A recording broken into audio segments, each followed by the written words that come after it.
Come watch your favorite team and earn points with our new Blazin' Rewards program, only at Buffalo Wild Wings. Wings, beer, sports. Hi, I'm Nathan Wilcom, manager at the Longhorn Steakhouse here in Salina, Kansas. We are proud supporters of our local high school sports team and our community. I'd like to invite you to join us for a great meal at Longhorn Steakhouse. We are open Sunday through Thursday, 11 a.m. to 10 p.m., and Friday and Saturday from 11 a.m. to 11 p.m. We hope to see you at our restaurant, and when you do, ask for me or our managing partner, Sarah Grimes. We'd love to say hello. At Domino's, they work hard to make it easy for you to earn free pizza. How hard? We probably don't have enough time to talk about all the ways they've invented for you to order, but we do have time to talk about the new ways you can earn Piece of the Pie rewards points towards free pizza. Now you can earn points when you place an order by phone or in store. That means you can earn points any way you order. If you would like to enroll, see dominos.com/rewards or call Domino's. Papa John's is proud to provide this week's meal to the hardworking Friday Night Football crew at Community Access Television. While watching the big game, don't forget to order your freshly made pizza at papajohns.com.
Hello and welcome out to Week 6, can you believe it, of Friday Night Football here on Salina Media Connection.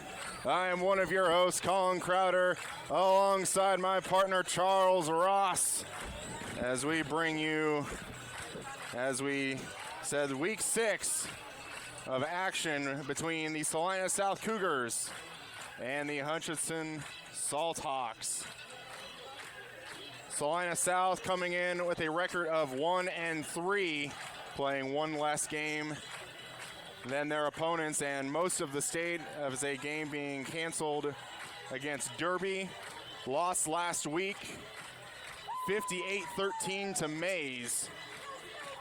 And the Salthawks with a good start to their season, coming in at 4-1. They lost last week to Andover 14-7.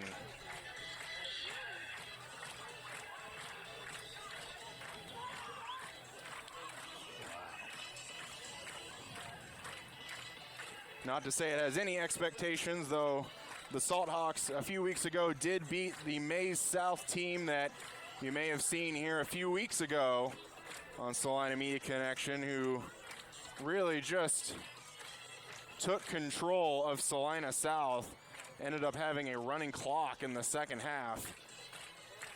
Salthawks beat them by 1 a few weeks ago.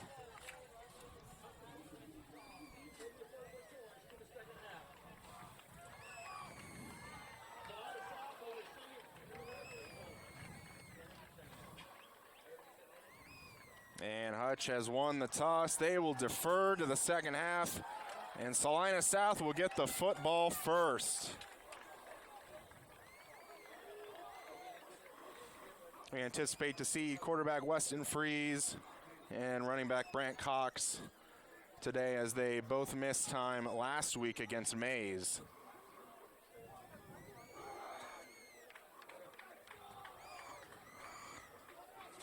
Well, this Cougar team looks like it's fired up from the beginning of the game. And it looks like the Salthawks are coming out with just the attitude, we're going to take care of business. And they've certainly done that 4 out of the 5 weeks so far.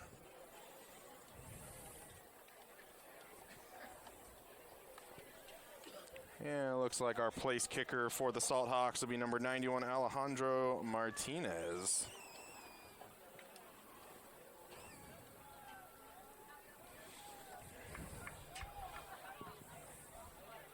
Let's go, Cougars!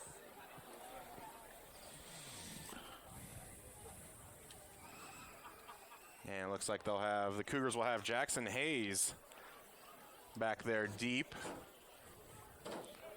with Owen Bully and then Brant Cox at around the 15-yard line. And I think we're just waiting for the final seconds on the clock to tick down before they officially get this underway. Use your blockers!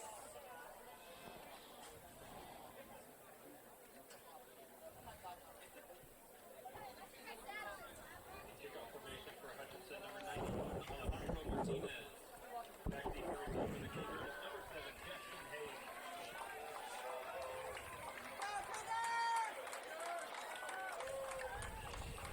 Alejandro Martinez just listed at 5'6", and he will start it off, and it's going to be a line drive right to Brant Cox.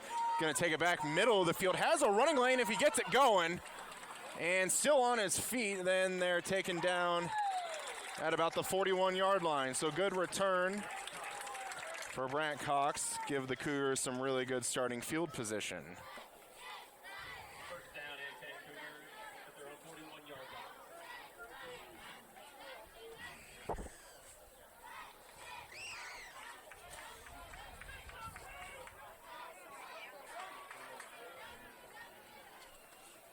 And it is number 12, Weston Freeze, with Brant Cox in the backfield. And they're going to start it off on a pass here. Freeze going to look deep for Schreiber. And their Coach Sellers puts his hands up, but didn't really see any path that Schreiber was going to be able to get back to that ball. Instead of running for the ball, he was looking more for a call. He really was, yeah. You can kind of see, I don't want to say he 100% quit on the route, but he definitely tried to just throw his hands up in the air. Wasn't really trying for it, but now the Cougars will go 2 receivers on each side. Jackson Hayes going to be in motion. It's going to be a give to Brant Cox. Going to get the edge a little, and it'll be spun out of bounds. Maybe give him the 49, maybe the 50-yard line. Looks like they'll mark him at the 49. Cougars look like they're going to hurry this up. It's going to be 3rd and 2. And a little bit of a hard call there to get some Salthawks to jump. Doesn't work. They're going to get the play from the sideline.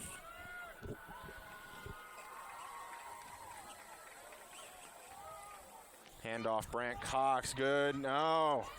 Not there. I thought he had some good blockers out in front, but they might give him the 51, or excuse me, the 49 on the opposite side. Had some first down. He had some good blocks though. Then a Salthawk kind of flew in there to try and make the stop, but they did get enough yardage, they say, for the first down. It'll be a new set of downs for the Cougars. Boy, that was an awful close one. That was pretty close. Zachary Davidson, bottom of your screen. Jackson Hayes going to be in motion again. And they're going to actually send him in motion, throw it out to him. And he's going to get some blockers and going to pick up a good 5 yards on first down. Brings up 2nd down. They officially give him the 45 of the Salthawks.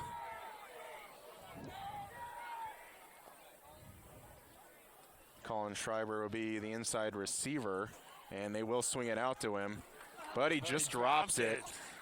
And they do call that a forward pass, incomplete. Those are really dangerous. You got to make sure you throw that out in front It could be disastrous if you throw it behind the line. He's got to catch those, too. I mean, there was nobody around him. That would have been a definitely first down. Had 2 blockers and the whole width of the field almost. Yep, 3rd and 6. Freeze over the middle. They catches that one. Colin Shriver for the first down. 9-yard pickup, moves the chains.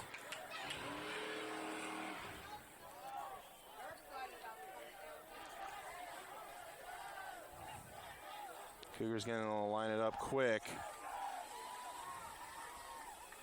And it's going to be a handoff, Brant Cox, but he's going to be met in the backfield. Maybe a yard. And maybe had a loss of 3, but was able to spin his way for only a loss of 1. Cox lost 1 yard on the play. Brings up 2nd down and 11. So the first negative play or so for the Cougars tonight. Doesn't look like the Salthawks are giving up very much ground on the run. Freeze has good protection, throws over That's the a middle. man. Got Brant Cox. Touchdown. Touchdown, Cougars.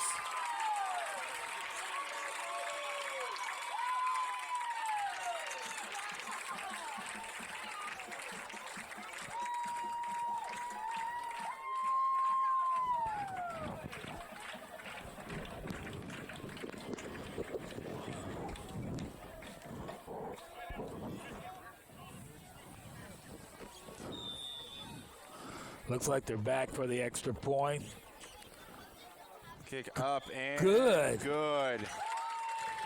So a really nice start there. That was a for quick the strike. Cougars. Got Brant Cox over the middle of the field. Great throw. Great catch. And just had to kind of jog his way into the end zone after that. Especially on that drive. The Salthawks really not playing up on any of the South receivers.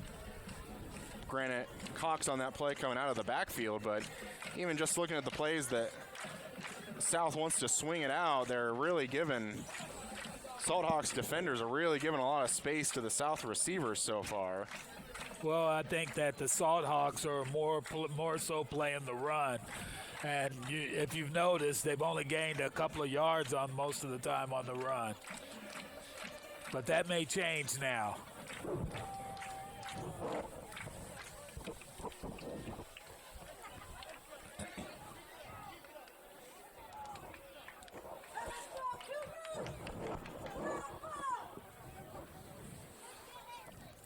Looks like Hayden Budke will be the one for the first kickoff for the Cougars. 9:09 left in the first quarter.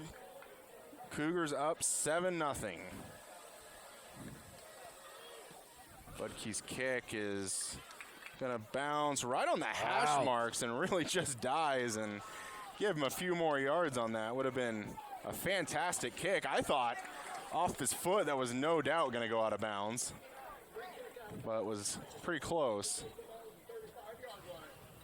But, I mean, we've seen South do that. We've seen Central do that. I mean, do you take that risk if you can get that to die around that kind of no man's land? I mean, Grant, you're giving them the 35, but it seems like both coaches, Sandbo and Stellers, are willing to kind of give up those yards if they can take a chance and get that ball to die. Well, regardless, Miles Thompson is going to be in there for the Salthawks, and will be a handoff. First down, powerful run, but stopped after a gain of 6.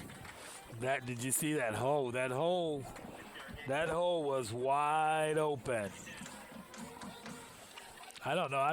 In my old age, I probably could have ran through that hole. Yeah. That hole was wide open. It certainly developed pretty quickly.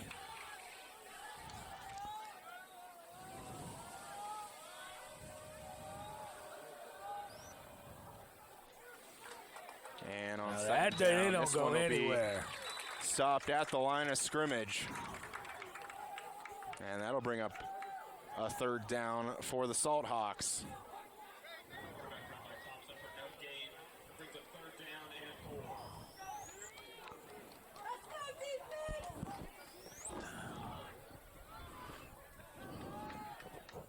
this offense, I would expect another run here. And Thompson's going to keep it and will be stopped short of the sticks. Maybe give him a yard and a half on that one, and that's going to bring up 4th down. Well, that time he should have really pitched it because the man on the outside was wide open. If had he pitched it, he would have went around for the 1st down. And just like that, it looks like Salthawks going to go for it here on 4th down. Maybe trying to see if they can get any Cougars offsides before they snap it. No. It's going to be a handoff. 28 again, met right at the sticks. And no, bounced off. And He kept got going. the 1st down and more. Initially hit, but did not get him down. McEwen with a powerful run there brings up a new set of downs for the Salthawks, 1 yard away from midfield. Well, I believe when he got hit, he had the 1st down at that time anyway. I agree, too.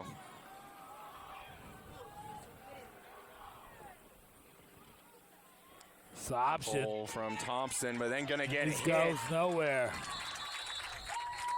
But they'll give him a yard. Kind of thought I saw that ball move a little bit, and especially when your quarterback gets stood up like that.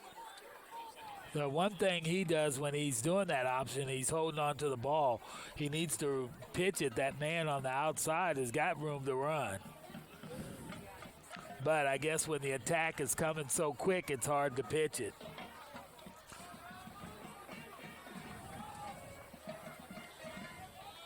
Their offense so far certainly being number 28, McEwen.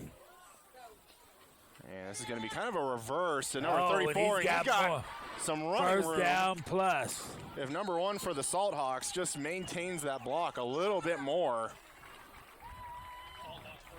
Number 34 is off to the races. Anthony Blackwell with a 1st down run. If you haven't noticed this pattern, they hold them, and then they give them a big break to get a long gainer. They got to continuously hold them. And that's going to be given McEwen up the middle, and look at that powerful run. Wow. 5'10", 182, senior. And I feel like he got hit after like 2 yards, and he just ran his way for an 8-yard gain. Have they passed it one time yet? I don't think they have. They haven't been in the situation they've needed to. This time, Thompson going to take it, throwing deep. Got a man. Going to find a man, and whoa. No flag. I think that was awful close. I think that's a good call. I think he kind of got just some feet tangled up, but it didn't seem like there was much of a contest from the Salthawks sideline, and that'll bring up 3rd down. And certainly if they went for it on 4th down on their own side of the field, you better believe if they don't pick it up here, they're going to go for it again. This is going to be a give. McEwen still just trying to keep the feet moving, but this time Cougars do wrap him up at the line of scrimmage. That looks like they're going to continue to go for it, though. Blackwell coming back on the field. Jalen Barlow will be coming off.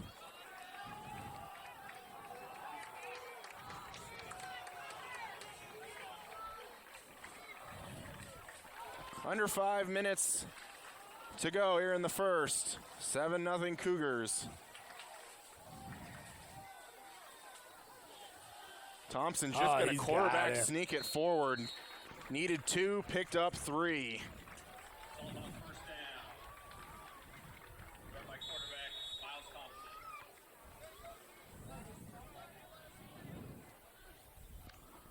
Salthawks now with the ball on the 25-yard line of the Cougars.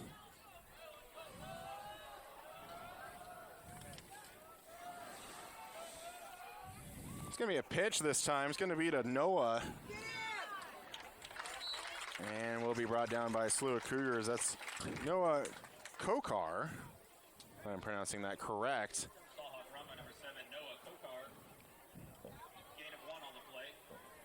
1 yard gain, 2nd and 9 now.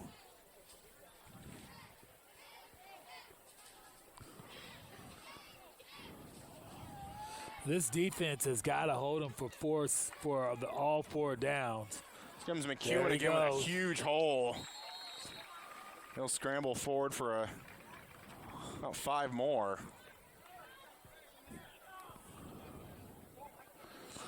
McEwen brings up 3rd down and 4. And you would assume another 2 down territory. Yeah, that's all. Barring a major negative play for Hutch, this is certainly 2 down territory.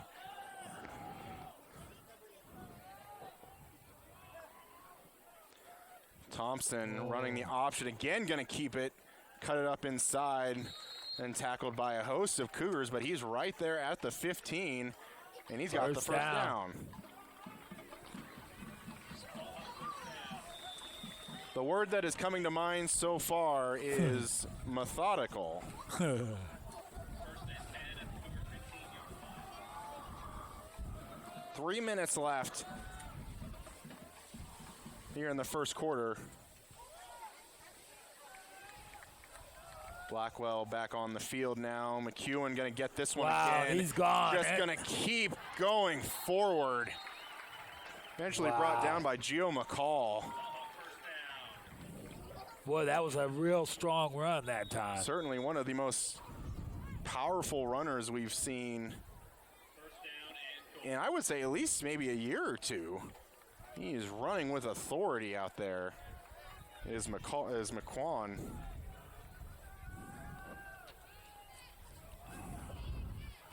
First and goal. Slipped. Yep. Jalen Barlow had the carry there, not able to get into the end zone, and going to end up losing a yard. A loss of 2 yards. And that's just what the Cougars need right now is a loss to help have them lose some yards. Thompson on 2nd and goal. It's going to be a handoff. He's McQuan. in. He's in. Touchdown, Salthawks. And you hate to say it, but they drove it straight down the throat of the Cougars. And even what I'm thinking specifically is it took South probably a total of 3 minutes, maybe 2.5 minutes to score. And Hutch went and took the ball and took about a good 7-8 minutes off the clock. Yeah, and they had no hesitation in running it straight down their throat. Extra point up and good. And with 1:52 left in the first quarter, both teams have had the ball once. Both have punched it in the end zone. Certainly, both teams have punched it in, but I would say that Salt Hawk drive definitely felt more impressive than Salina South's drive. Well, and definitely when they ran the ball, I mean, the Cougars showed times of brilliance where they would stop them, but then it would seem like the next play they would go for a 10-yard Yeah, run. it just seems like with the style of offense that Hutch runs that, we've seen here and there, it feels like there's not as many teams that run it nowadays. Even if you gain a yard on third or 2nd down, it's like, it's okay. We're going to run a reverse. We're going to do something else, and we're going to pick up those yards the next play. That's right, and the way they played that one is we got 4 downs to do it. Mm-hmm.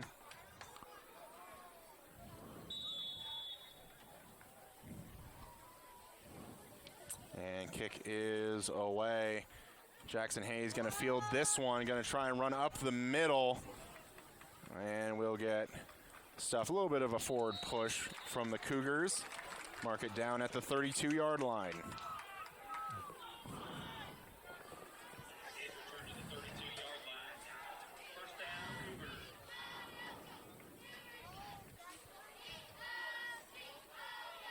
We'll see what changes on the defensive side of the ball for the Salt Hawks.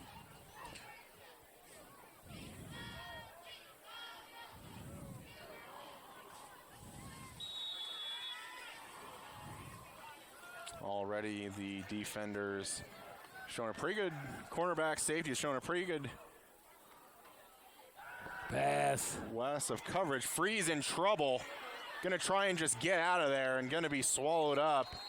I mean, if anything, just lucky that's a loss of 1. He had a man, but the pressure was on him so much he couldn't get to throw it. Will go down as a sack. Brought down for a loss of 1 yard.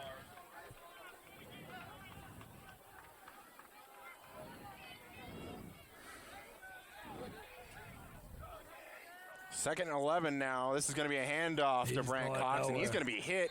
Initial contact made in the backfield right after Brant Cox got the ball. 26 Brant Cox for a gain of 1 yard. And he's back to the original line of scrimmage. Third down, Cougars going to line up quick. Anticipate them maybe looking for a play here. A little bit of movement, but no biters on the Salthawk front line.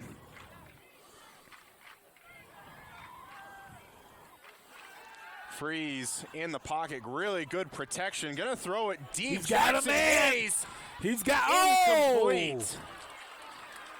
He had a man. And really, I think that's just a fantastic play by Kinzer Newquist. Really, if Well, he Freeze- could have still caught that. if Freeze just throws that to maybe the outside shoulder of Hayes, I think he's able to bring that in. But Hayes, I mean, granted, had to stop a little bit. It's a long throw. It was just long enough for the DB to get back there. The old rule, though, is if it touches your hands, you're supposed to come down with it. And I think that definitely touched his hands. Certainly makes a case for it. But the punt team is on now for the Cougars. Oh, and he Cox drops it. bobbles it, and he's just going to take off and run with it. Gets the one block, Oh, and he's just gonna got a keep first going. down and more. And only has one man to beat, Oh! but he gets tripped up. Boy, that was a great play. And I'm currently scanning the field for a flag, and I don't No see flag. one. Uh-oh, legal procedure against Oh, there is foul. one. Oh, no. It just seemed like Wow. it looked like players were reacting that it was like a flag on the field, but I didn't quite see where it was. And it must have been on the far side. I didn't see it It neither. looked like on the far side of the field around the line of scrimmage, there was one. And that's killer. Wow. On a play That's you a killer. certainly didn't draw up. No, that was a killer. You just killed a fantastic play. And again, for those watching the previous South games this year, always just seems to be on either the punt return or the punt team that has issues. And they'll try it again now on fourth down. That time, punt is away. And right to number 1. Owen Bully kind of whiffs on one.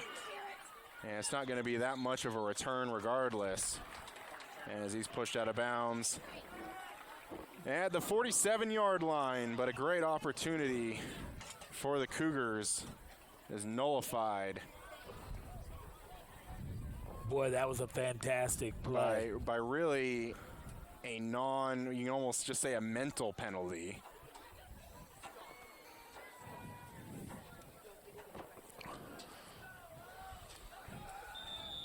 But Miles Thompson with 6 seconds left to go in the first quarter. We'll bring the offense back out on the field for the Salthawks, and they're going to throw on first down.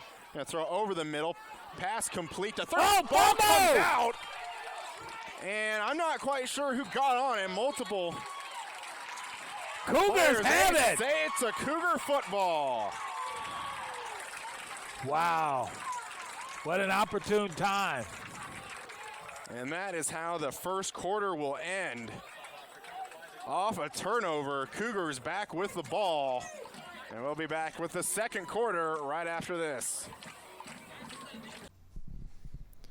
Papa John's is proud to provide this week's meal to the hardworking Friday night football crew at Community Access Television.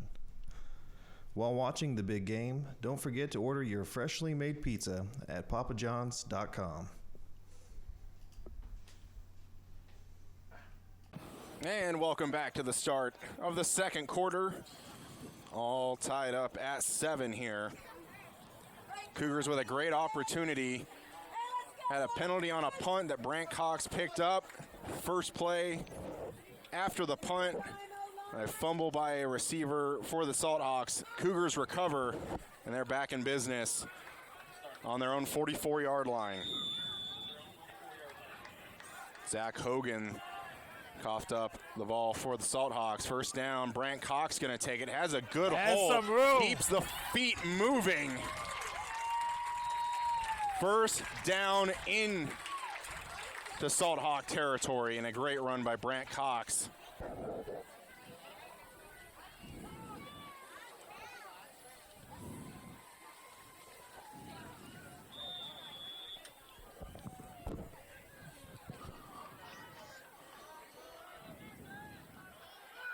Colin Schreiber going to be switching sides of the field as well as a lineman. They're going to run that power with Brant Cox. Going to try and keep feet moving. Going to be down the 36-yard line. Good first down run.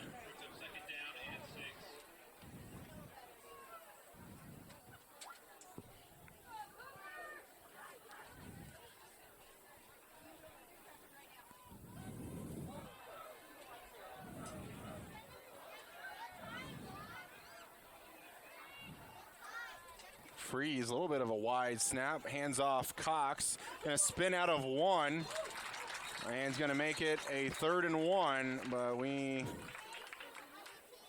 may have a flag on the field.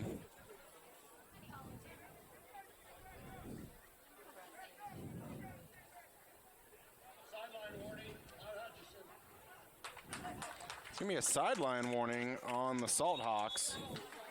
Had a couple of those throughout our games so far this season. But a 3rd and 1 for the Cougars. Get the play in with 15 seconds left.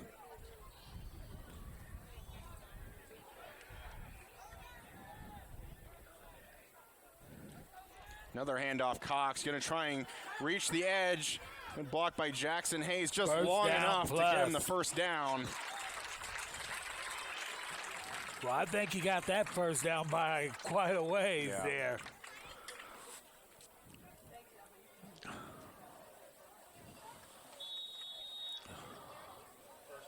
Jackson Hayes then with that block coming slowly off the field. Limping.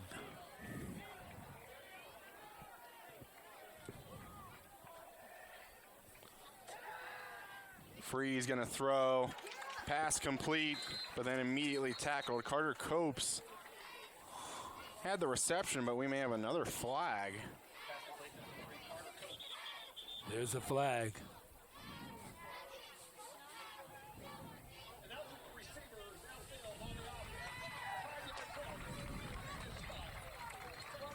An eligible receiver downfield on the Cougars. And I've noticed a couple times when they ran some of those power formations, especially the one they ran earlier,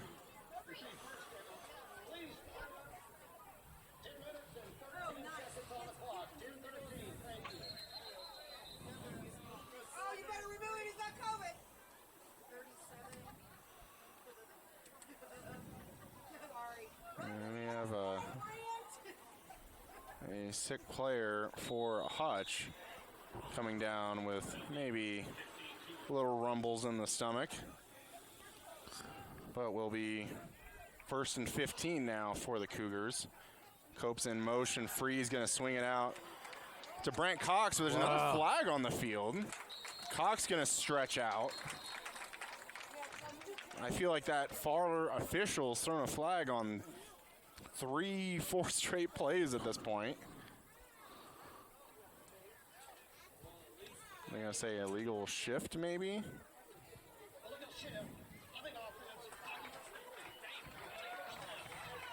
Yeah, Wow. they do say illegal shift. And there's just a lot of alignment problems so far for the Cougars. And really, those are the frustrating penalties. Is it's not like you got a hold off kind of like an effort. No. A lot of these are just not lining up properly. And they're costing them dearly. 1st and 20 now. Free's going to have to throw. Bails out, throws over the middle. Colin Schreiber hits him in the hands, incomplete. Would have certainly got him back to the original line of scrimmage, maybe more. But that's going to fall incomplete. And those are the ones he's got to catch. The second drop by Schreiber so far tonight. Touches the hands, you got to catch it.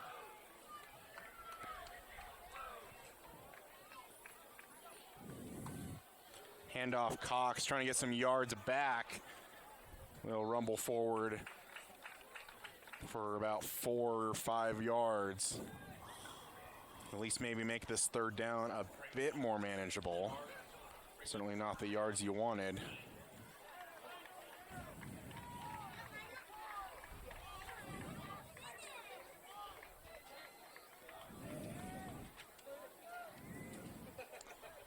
And South's still trying to get lined up. They're going to go 3 receivers top of your screen. Schreiber will be the lone receiver at the bottom. Runner coming straight for Freeze, just has to launch it. And it's going to be an incomplete pass to Colin Schreiber. Had a free runner at Freeze. And really just no choice but to tuck his head and launch it towards the sideline. And that's also at times where bad things tend to happen. 4th down and 16 on the 27. Offense stays on the field. Pass. Freeze steps He's up, throws for Oh. Schreiber. And they're going to maybe Schreiber throws his hands up looking for another flag, but certainly not catchable. They may have another flag.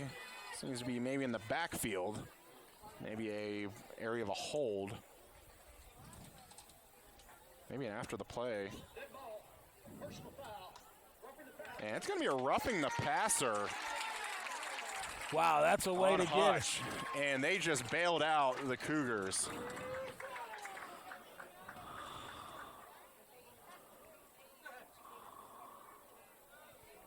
Still some discussion from the officials. Not sure if it was a guaranteed 1st down or not. Well, I thought he said 15, didn't he? And they'd So be that'd 1 be yard 1 short. yard short. Usually at other levels, I think that's usually an automatic, as they say, but there's not necessarily automatics in high school, and I think they're going to mark this probably 1 yard short. And even you're just maybe looking back to that 2nd down run by Brant Cox. With a live ball foul, roughing the quarterback at 15 yards, 1st down. Oh, and At first least down. we'll say it's 1st down.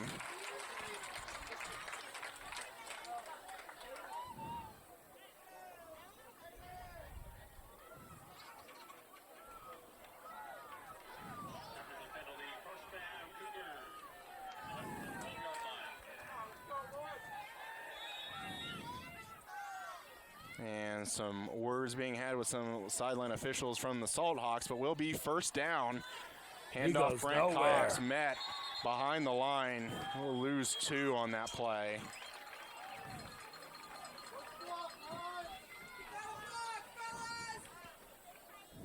Maybe more than just 2. Maybe give him 3 or 4 loss there. Yeah, they met him as soon as he got the ball. 2nd down now. Ball on the 15-yard line.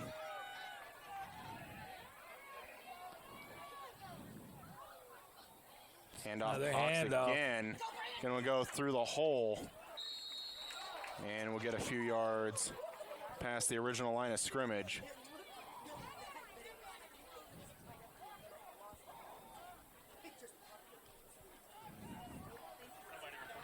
Cougars going to line it up quick. 3rd and 8.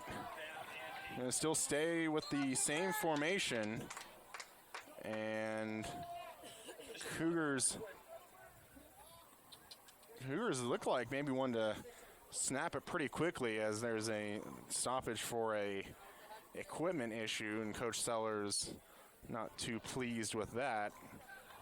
It sounds like they wanted to hurry this up. But 3rd and 8 for freezing the offense. Another handoff. Brant Cox He going to be goes met. nowhere. Good run down from the backside. Number 10 for the Salthawks, Ben Patterson, comes off the outside edge on the opposite side of the field and runs down Brant Cox. That'll bring up the 4th down. This is a big 4th down for the Salina South Cougars. And they do elect to keep the offense on the field. It might be in an area where you could attempt a field goal, but they attempt to keep the offense on the field. 4th and a long 9. Free's going to throw over the Got middle. it, man! Oh! Hits Schreiber again. Incomplete. Cougars turn it over. I'm not sure. Did that ball touch his hands? I think it hit him in the numbers. Wow.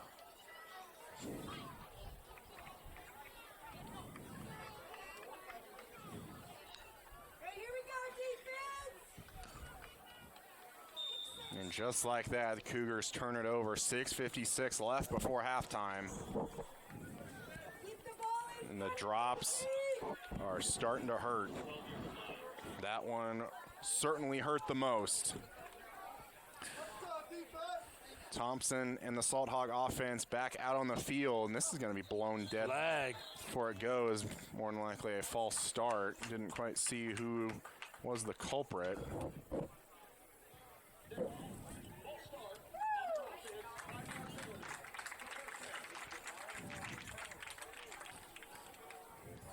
Scout deeds and try! After the penalty, 1st and 15, Salthawks. Go, Fletcher, get in there! 1st and 15 now for the Salt Hawks. Ball on their own 7. It'll be a great time for another turnover. They're going to run the option left side.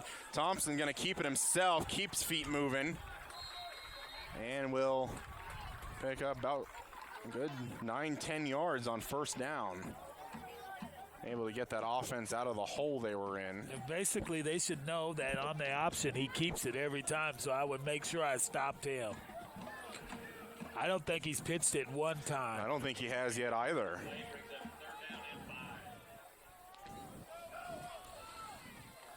Second down, there goes McEwen, and he's off to the races as multiple Cougars fall no over. lots. And he's going to go the distance.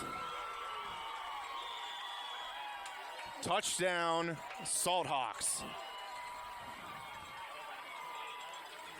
83-yard touchdown run. Wow. Alec McEwen makes his entrance and makes his name known here in Salina tonight. Wow. And it all starts by a missed catch in the end zone, and then the Salt Hawks move the ball down the field.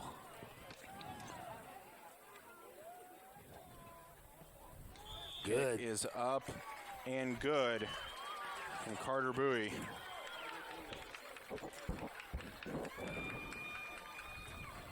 And really, just as an observation of watching Hutch's offense so far, it really just seems that they'll just run Thompson and Blackwell. They'll run them just here and there to just give them room for McEwen just to go. And it really just seems like that's what a lot of those option plays are just setting up, is just letting McEwen just run. Well, I would definitely not play him for the pitch because he hasn't pitched not one time. He would have to show me that he could pitch.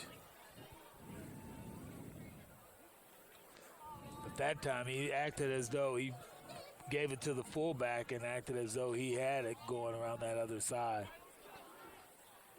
Here we go, use your blockers here. I would say they're definitely a run team. What would you say? I would say that's probably accurate. And when you run it as well as they've done so far, I don't know, do you really need to pass it? You don't. Alejandro Martinez will kick us away yet again. 14-7 Salthawks lead, and that ball bounces out of bounds.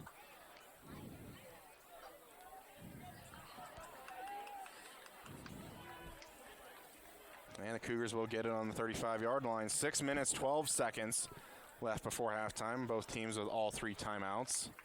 Certainly time not an issue at the moment. On the kicking team, Salina South selected to take the ball on the 35-yard line. Willie, their offense has gotten the ball down there. They just need to make sure that they put some points on the board when they take it down there. Yeah. And even just that last drive was really set up by that roughing the passer call after numerous penalties on Salina South. But Freeze, the offense will be back out there. Brant Cox going to run, but then hit. Forward progress will give him 4 yards. Run by Brant Cox for a gain of 4 yards. Brings up second down and 6.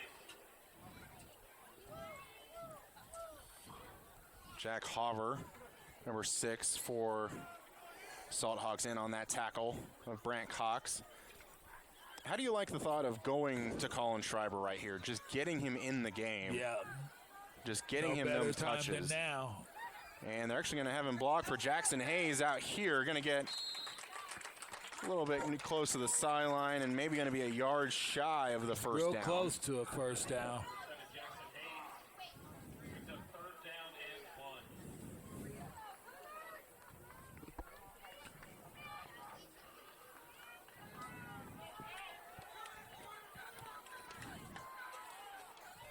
Third and 1, handoff. Brant Cox gets the Ball, first he's down. got the first down. Almost again, Ben Patterson coming off the edge almost wraps up Brant Cox before he's able to get there, but Brant Cox able to just to keep his feet moving, keep the legs churning enough to pick up that first down. They're going to throw immediately out for 87 and will pick up a good 5 yards. Tejon McDaniel, his first reception of the game.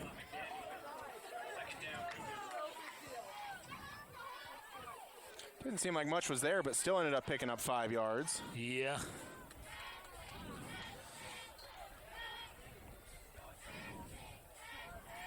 Second down now. Going to swing behind the line for Brant Cox. Has to catch it with one hand. And it didn't really seem like much was happening on that play as Actually, maybe he lost a yard. Cougars, will you lose a yard? Loss of 1 yard on the play. And that pass was certainly behind the line. Or a backwards pass, I should say. Now they'll swing it out. Jackson Hayes yet again gets a good block. And is out of bounds. We'll see where they mark him. I think they're going to give him. I'm going to say they give him the first down. They are going to waive it. Good block there by Zachary Davidson. That'll be 14 of the Cougars. Able to get Jackson Hayes the first. Jackson Hayes, our player of the week several weeks ago. They'll swing it out this time. Colin Schreiber with the reception. And will be thrown out of bounds, and not before a flag is at the line of scrimmage on the far side of the field.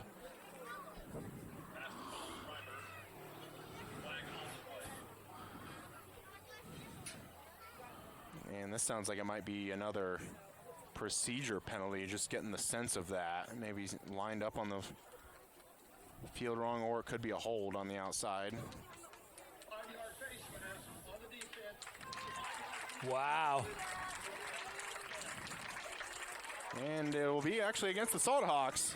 It's going to be a face mask. They say 5 yards, but they also say will not be a first down. And, of course, the chain gang started moving.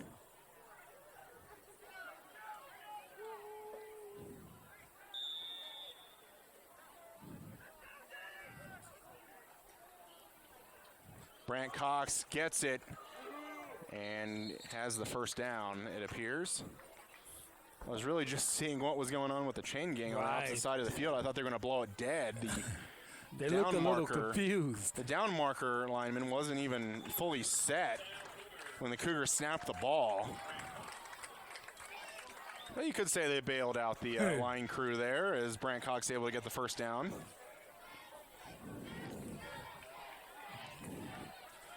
First down, 3 receivers left side. Gonna pull it down. Jackson Hayes with the reception. One-on-one against number 38. It's gonna be Devon Hackney, and Devon Hackney wins that battle. Yeah, it looks, again, it lost a couple of yards, or at least a yard.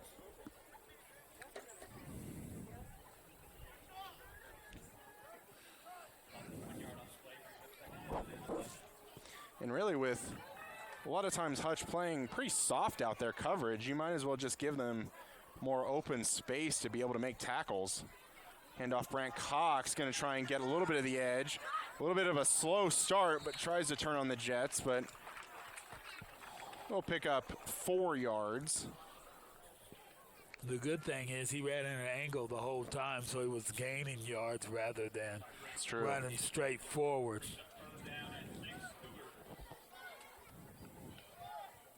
Just under 2 minutes, 30 seconds before halftime. 14-7 Salthawks over the Cougars. 3rd down and 8. Ball on the 30-yard line. Schreiber will come in motion, moving from right to left. Back to pass. Freeze in trouble. Going to have to throw middle of the field. Oh! Looking for Tayon McDaniel, but pass is going to be incomplete. That'll bring up 4th down. Boy, he had a couple of receivers wide open that time. And just a few things I've noticed. I mean, granted, Weston Freeze may enjoy throwing on the run, but does have enough time to set his feet and throw. When he escapes that pressure, does have time to set and throw, but still throwing on the run. Bring up 4th down now for the Cougars. Gonna look middle of the field. Colin Schreiber got that one and has the first down. So good, nice pitch and catch to get Colin Schreiber a touch there and a reception. And maybe something wrong with the helmet. It's gonna have him come off the field. A.J. Johnson appears will be on the field now as the inside receiver. Cougars gonna line it up quick, just under 2 minutes left. Hand off Brant Cox, gonna try and string it out wide after he cuts it back up. Gonna pick up 1 yard. Tackle made again by Ben Patterson of the Salthawks.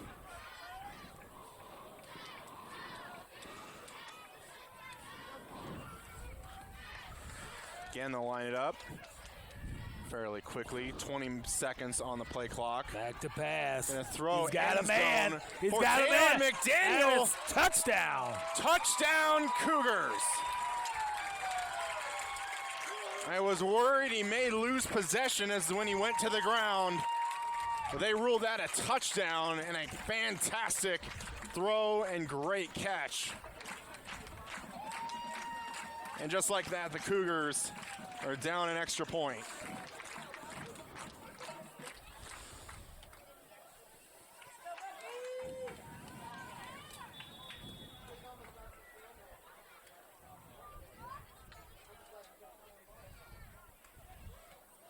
Kick up and good. And the Cougars strike back and tie this back up at 14. Minute 24 left before halftime. Salthawks will get the ball back with 3 timeouts. Boy, they're playing tough with them. I mean, because really they could very easily be up 21-14. Certainly that turnover on Hutch's second drive, I believe, certainly helped get the Cougars and at least kind of move the ball back down the other side of the field. Or that one time that Schreiber didn't catch it in the end zone. With a ball that I believe hit him in the numbers. It looked like it hit him square in the numbers. Certainly if you're watching this online on YouTube, you can rewind and tell us how wrong we are. Well, my thing is, I believe it touched his hands. Yeah. And if it touches your hands, you should catch it. It was a really good throw by Freeze that really put it in a spot that appeared only Schreiber could get it. Budke will kick it away. It's going to be a little squibble kick, fielded and taking a knee there at around the 27-yard line. Kinzer Newquist, smart play, just able to knee that down, get your offense, get McEwen back out on the field. There are no play areas here in Salina Stadium. Kids with footballs, soccer balls, and other items, we have to give them to you or leave them in your car. Thank you for your support.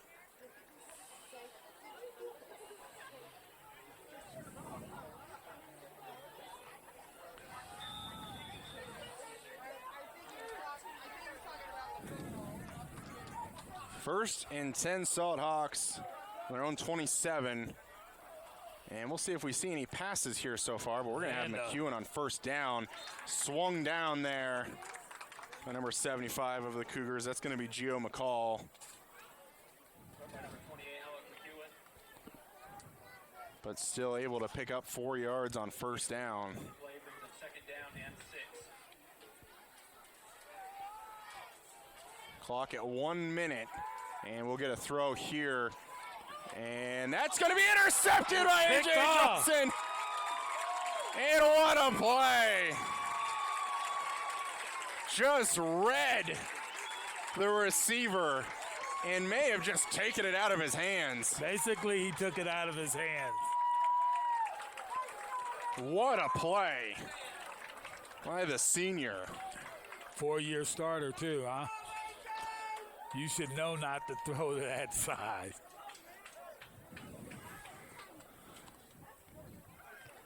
Just like that, Cougars back with the ball. 53 seconds left before half. 3 timeouts. Ball on the 23-yard line of the Salthawks.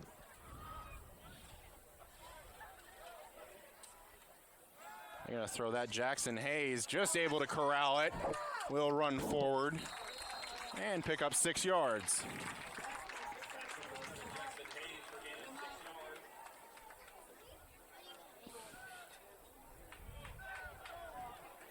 Cougars, of course, line this up quickly, not taking a timeout yet.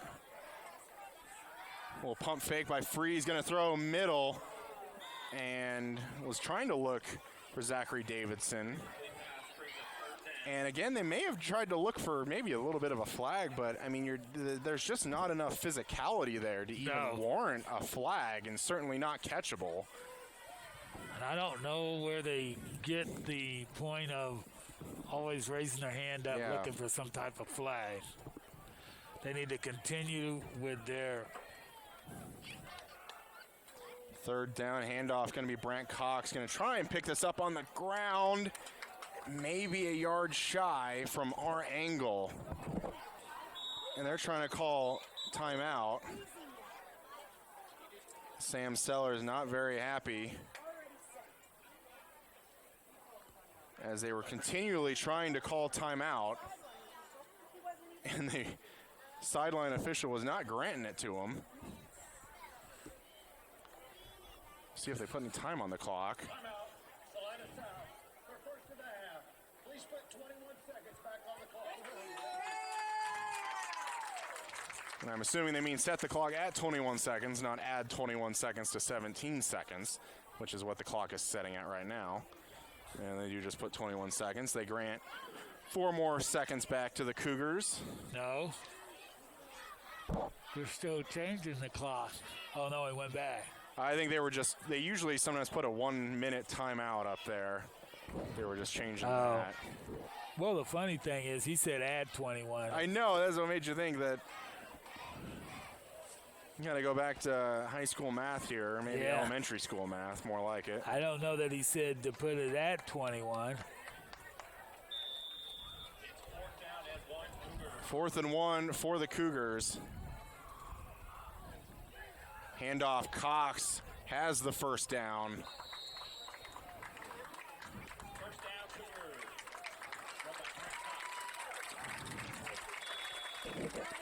They're going to wind the clock here, and they're not finally now taking the timeout there as they let more time run off the clock. Probably should maybe be another second or two back on. Not necessarily sure. I don't know if they thought they were going to be able to line up quick and spike it. He said put, 20 seconds back on the clock? It was just 12, yeah. I thought it was only about a second or two because they Right. wound the clock after the chains were set. And the South offense kind of looked out around wondering what's going on for probably about 3 seconds, maybe more, and before the timeout was taken. Now this could be a big momentum changer if they could somehow get this into the end zone before the half. South did get the ball to start the game, so Salthawks will get the ball to start the second half. Certainly that would play maybe into the mindset of what what the Cougars are trying to do here.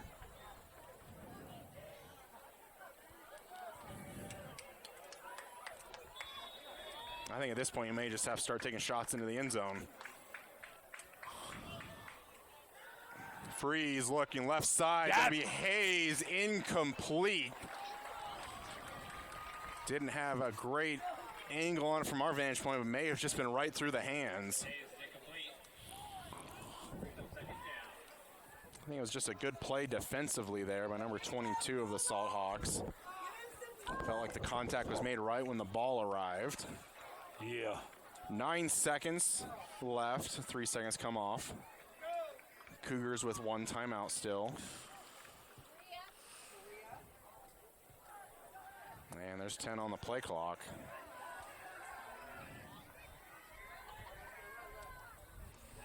Freeze in trouble, middle of the field and incomplete.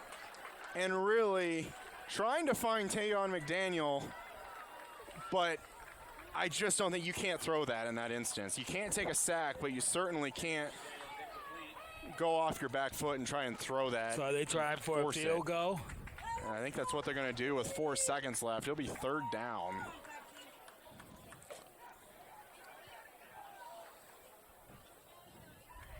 And they're going to try and make this a 3-point lead for the Cougars. Caden Budke will try and give the Cougars the lead before halftime. Kick And is he up does. and good.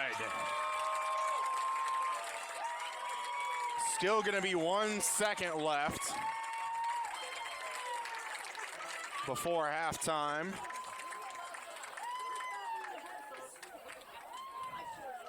But a nice answer for the Cougars there, coming off that turnover created by A.J. Johnson.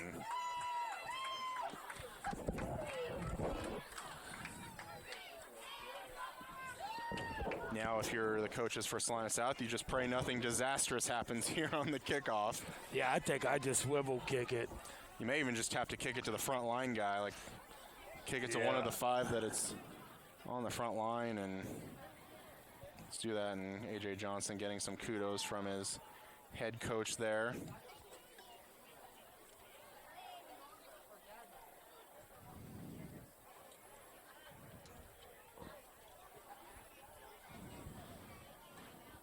Here we go, Cougars. You gotta hit somebody.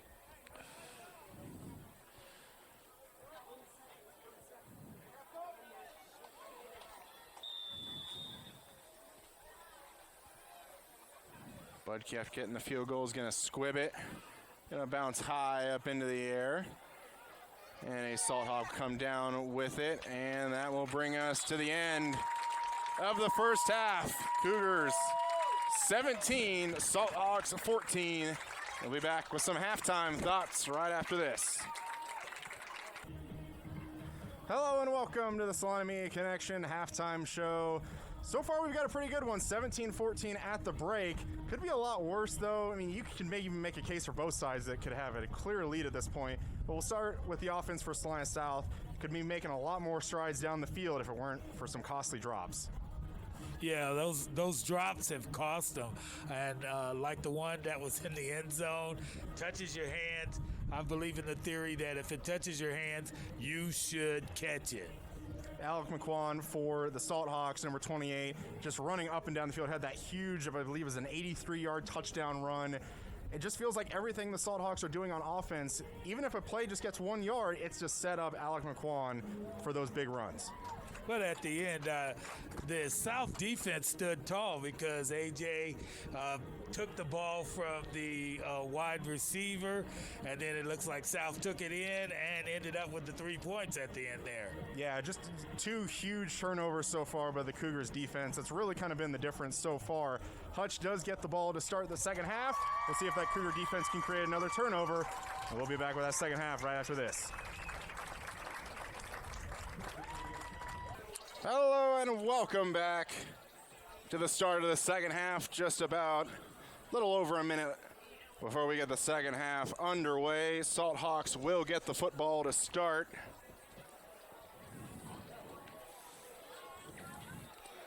Again, the second quarter ended. A great play by A.J. Johnson in addition to a nice field goal by Caden Budke to give the Cougars a 3-point lead before the break.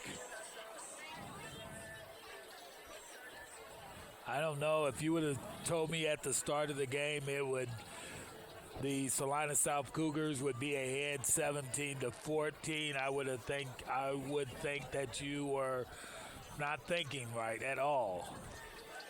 I definitely was thinking it would be a close game, but I don't know if I would have taken South with the lead.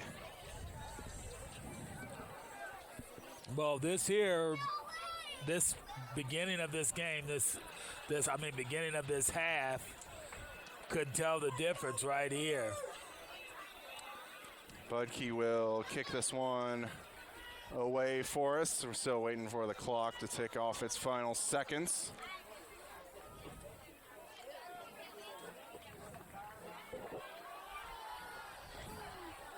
Two men back for the Salthawks, one being Noah Kokar and Trayton Peterson.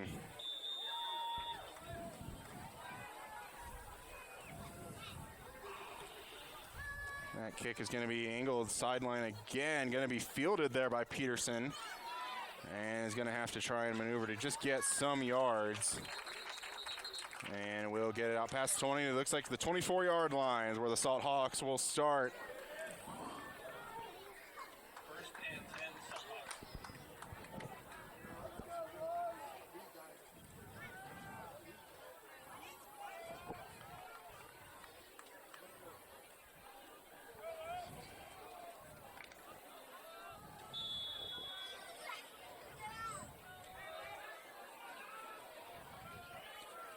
First down, Salthawks.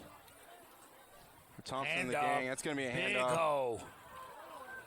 And that is the man of last quarter, Alec McEwen. That's run by number 28, Alec McEwen. Certainly with over 100 yards rushing so far. Second down and 3. 7-yard gain brings up 2nd and 3.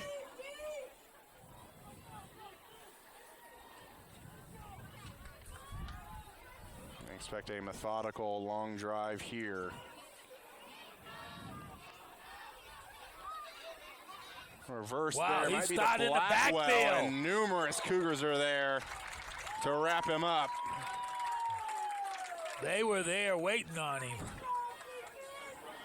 Led by Drew Nelson, number 9.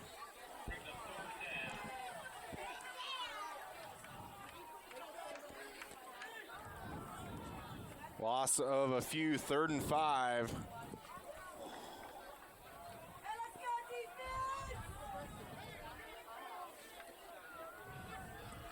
Is this a passing down here, or do you give it to number 28? I'd give it to number 28 because this is a running team. And that's there what it they is do. right there, and just rolls over. And not able to get the first down, cut down there by the Cougars. Here they go. And that will bring up 4th down, and they're going to stay on the field. And if that tackle isn't made by the Cougar on that last play, McEwen had a lot of running room. Auto watch the balls coming from the Cougar sideline. And it's just going to be a I don't keeper think up he the made middle, it. and I don't think they I got don't think he made it. They didn't get the push they needed. Salthawks will turn it over, and they shut down the Salthawks drive. Now can Sam the Cougars Sellers. capitalize on this? Sellers out there to celebrate with his defense, coming up with a huge stop.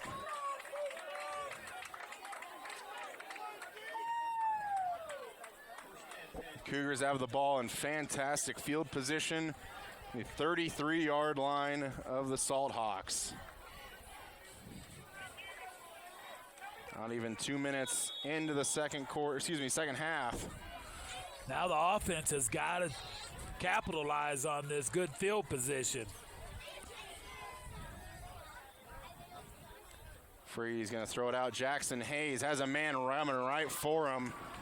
Number 19, Nolan Cunningham says hello to Jackson Hayes, and he's still hurt. down. I think it's officially going to be no gain. It's officially going to be no gain on the play, but it's going to be a pretty clean hit there by Cunningham.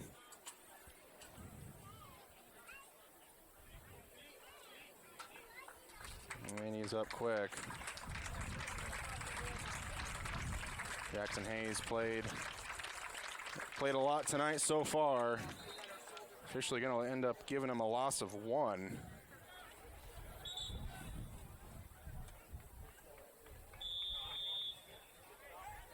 I'll bring up 2nd and 11.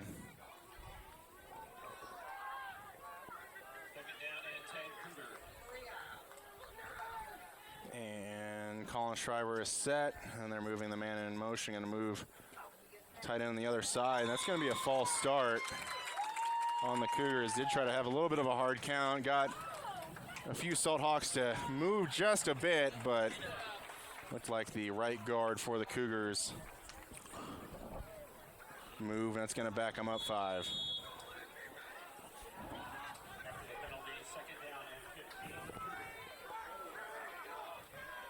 And they're going to move, tackle again. 10 seconds on the play clock. Freeze back to pass. Rusher coming for him. And I'm not quite sure what that play was. A.J. Johnson was out there, but also number 68, Kason Deese, was out there as well, acting like he was a receiver out in the flat. But nevertheless, that's an incomplete pass to bring up 3rd and 15. They've got to capitalize on what the turnover by the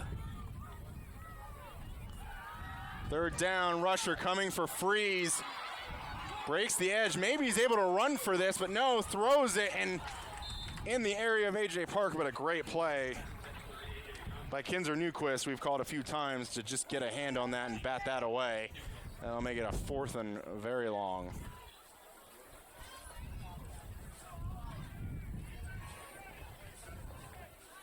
Certainly, I don't think Freeze would have had the 1st down, but certainly could have gotten some yards back. But it seems to be they're going to go for it here. Davidson, Schreiber going to switch places on the field. Schreiber will be at the bottom of your screen. See if they target him again. Had a tough first half. Ball was snapped. And I don't think that was meant to be snapped on that count.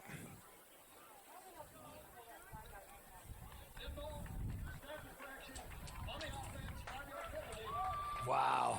It was a snap infraction. Wow. And that's going to be no choice, but they're going to have to punt it away here. Why do they have to punt it? Well, you could, I mean, that's true. I mean, you had 4th and 15. You wouldn't think you'd think that would be a punting situation, but now it'll be 4th and 20.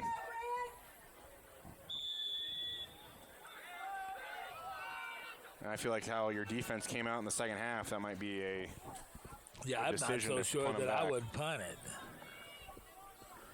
The defense played good.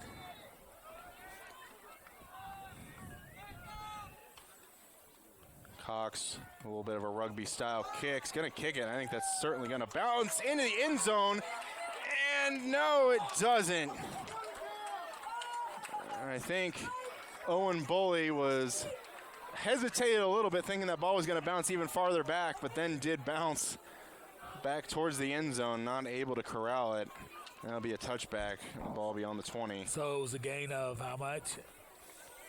About 20 yards? Yeah, I think that was a pretty good change of field position because, I mean, you're probably not going to be able to get 20 yards on that one play. So, I mean, you'd probably be giving the ball around the 40, 35-yard line if you're being generous, if they got that much yardage.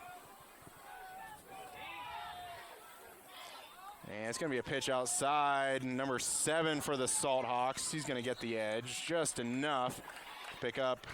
He got 6 yards on first down. It's Noah Kokar again.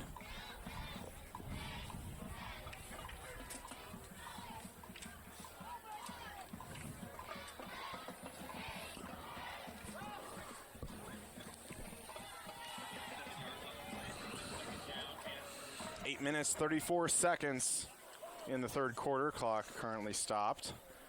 Cougars with a 3-point lead, leading 17-14.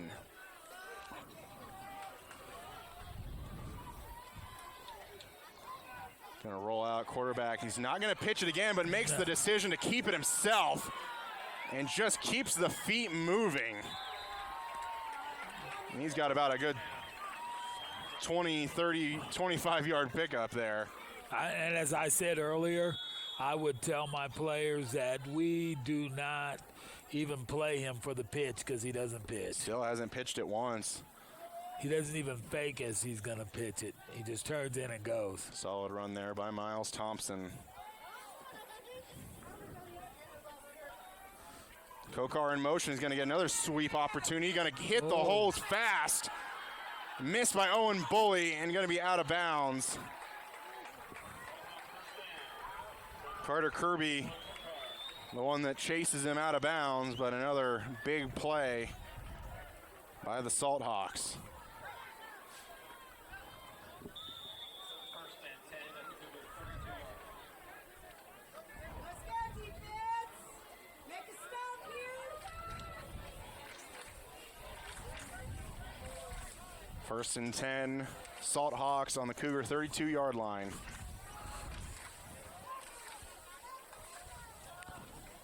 Gonna run that option again. This time gonna be swallowed up. Here comes 2 Face flags. mask. And I do think I saw a face mask as well. Penalty flag on the play. Maybe I think we had a defensive lineman for the Cougars outreaching. I think he got some grill.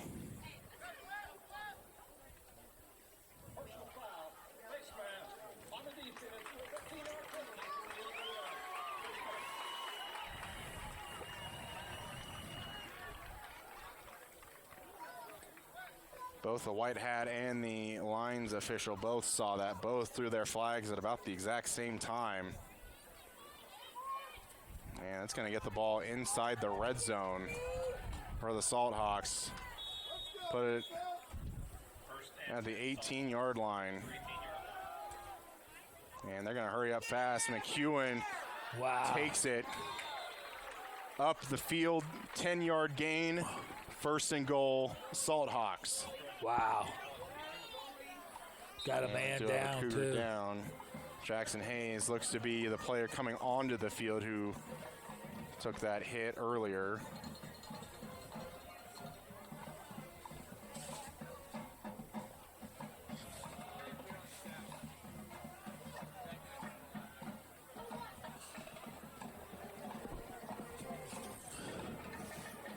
And unfortunately, maybe an injury to Owen Bully might be the only thing slowing down this Salthawk offense right now. And Bully is up and coming off the sideline on his own power.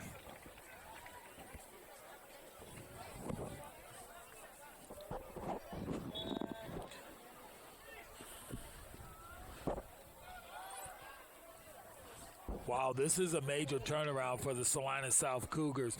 They had capitalized, had the opportunity, and now we've got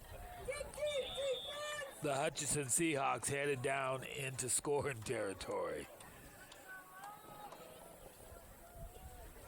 First and goal now for the Salthawks. Ball on the 8-yard line. They're going to pitch to Kokar, and he's just going to go right into the end zone easy. Strung out the play just long enough, read the hole, and just jogged right on into the end zone.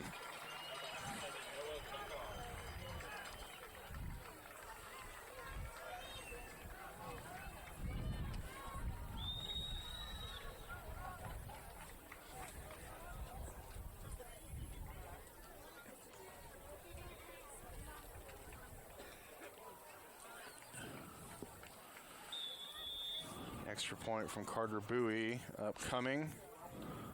Good. And it appears to be good. Salthawks retake the lead, 21-17. 7 minutes, 28 seconds left in the third quarter.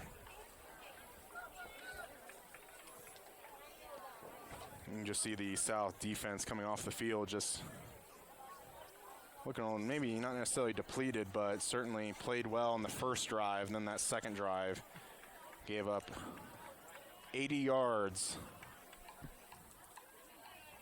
to the Salthawks as they punch it in.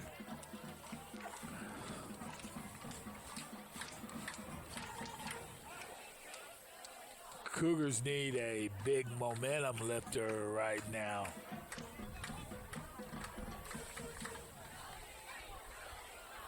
I mean, it's hard to say that the defense is, it's maybe hard to say at this point that the defense hasn't played well.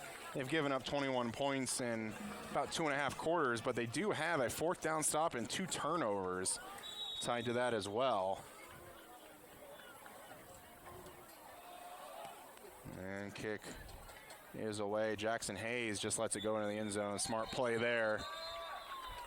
If that hits him just enough and it goes back not into the end zone, that could be a disastrous play. So smart play to let that go into the end zone. That is.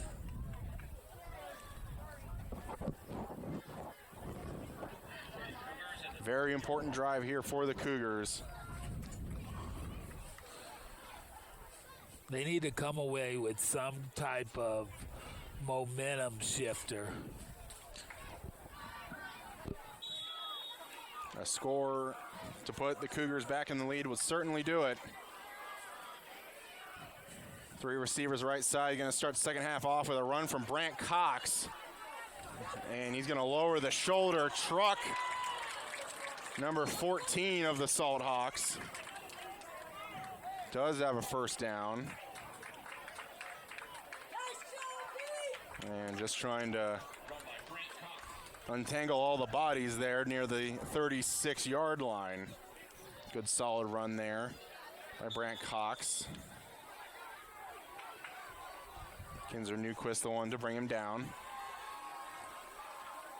It's going to be a handoff. Brant Cox, a little bit more of a wider run this time. And we'll pick up maybe 1.5 yards.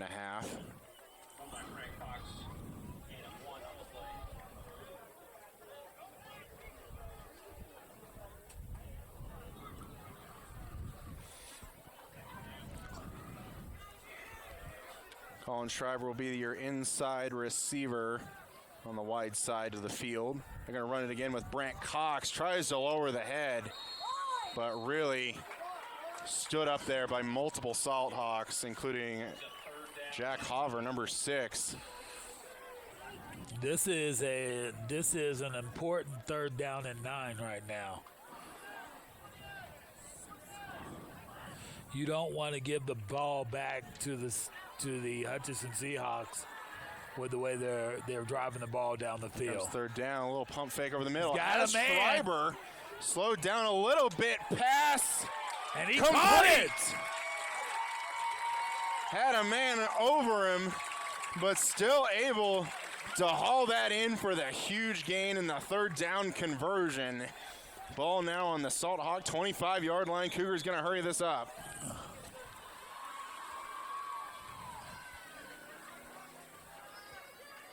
They're going to run it with Cox, a little bit of a counter, and he'll rumble forward for 6 yards. I tell you, that big pass play to Colin Schreiber, I was waiting for that ball to squirt out at the end with that coverage by the Salthawks there, but able to haul it in. 2nd and 5 now. Cox again lowers. Had to lower the shoulder, but he had a wide open field I there. think he put too much shoulder into it. Had he not fell down, he had clean land. It almost looked like he lowered the shoulder expecting contact and then didn't have any and just completely went way too top heavy and fell down, but it is a first down. Ball on the 14-yard line. Yeah, if he doesn't fall down, I believe he walks into the end zone. Cougars with 11 on the play clock, just getting the play in. Hand off Brant Cox. It squirts out, but able to get it. And will be pushed out of bounds. I think we were all ready for a horse collar tackle, but a good release there by the Salthawk defender. He looks like he's hurt. And Brant Cox is down on the sideline.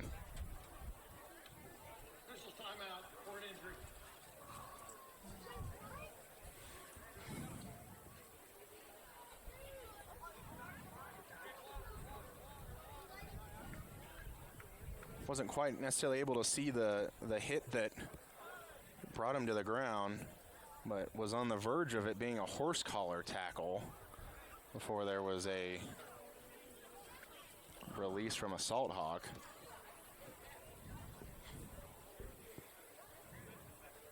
Trainer and head coach Sam Sellers out there to look at Brant Cox, and this could be a devastating loss. And just a good play by Cox just to keep that play alive as he kind of fumbled the pitch.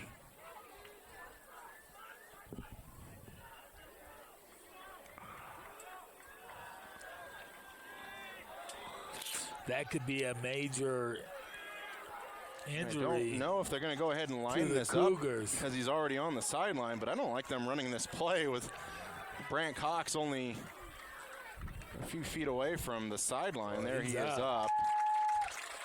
And it does look like they were still waiting on Brant Cox to get up. Limping just a little bit, but able to get up. Good to see. Both Cougars going to hand off to 32, and he's had a little bit of running room, but maybe just doesn't have that explosive speed that Brant Cox does. It's Owen Kulas. Going to get it down to the 7. 3rd down and 2 Cougars. Certainly you would think 4-down territory here. 4 minutes, 32 seconds and counting left in the third. Kulas again, and he's going to be met in the backfield. Well, he kind of just tiptoed up there. He didn't run like with authority. You really saw those two Salthawks right there ready to greet him and really just kind of stopped. Not to say he would have gotten much farther, but didn't necessarily run with much authority on that play. Luke Simpson coming off the field for the Cougars. 4th down. Freeze, right side, try to find Tayon McDaniel, but that's going to be incomplete. Throw maybe a little high and outside, but Cougars will turn it over inside the 10-yard line. And I can tell you they missed Mr. Cox on those last few plays there.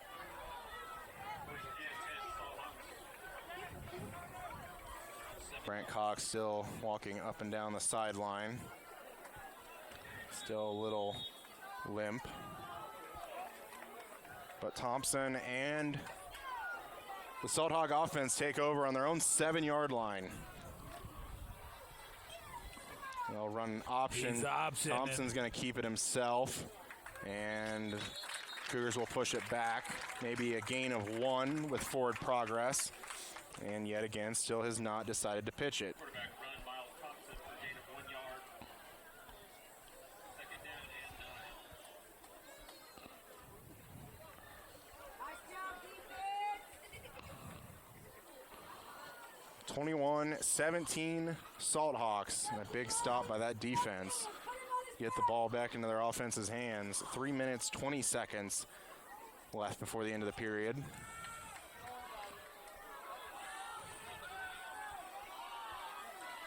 Be a handoff. McEwen squirts through, and he's off to the races. And he's going to be tracked down from behind, it appears. Great effort by Q Hill to run down McEwen. And you saw the jets come on for Q Hill. He ran him down. I thought you would have thought that he was headed to the house. Q Hill with a good, I'd say, 6 inches on McEwen with those long legs.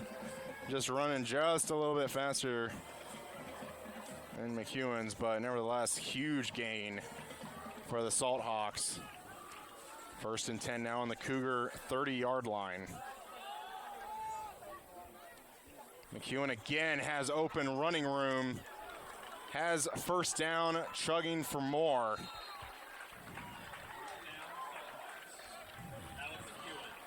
Just refuses to go down at first contact, or even second, or even third.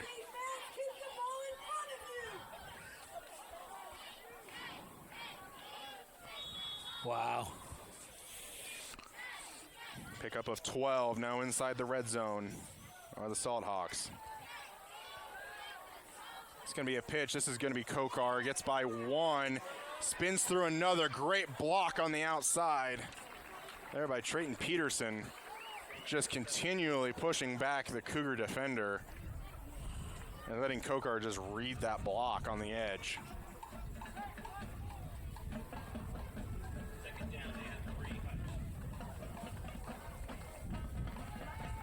Second and 3 now, ball on the 11.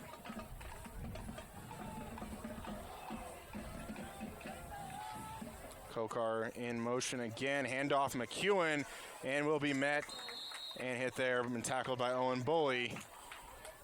Maybe a yard shy of the first, but maybe they have it. And they're gonna wave him on. It will be 1st and goal. What? It appeared to me the far side official waved them on for the 1st down. It did look like he had it. If we're marking it from where the far side official was, it did look like a 1st down, but McEwen's just going to take the dive and maybe get a yard.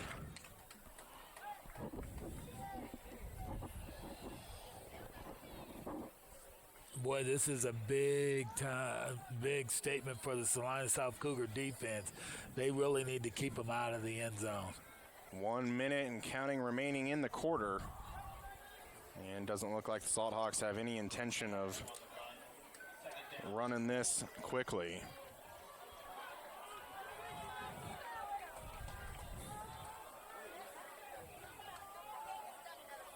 Handoff, McEwen up the middle, stretches, touchdown, Salthawks. That's flag may have on a the flag. play. Yeah, it looks like maybe it might be on the Salthawks here. No, they're cheering.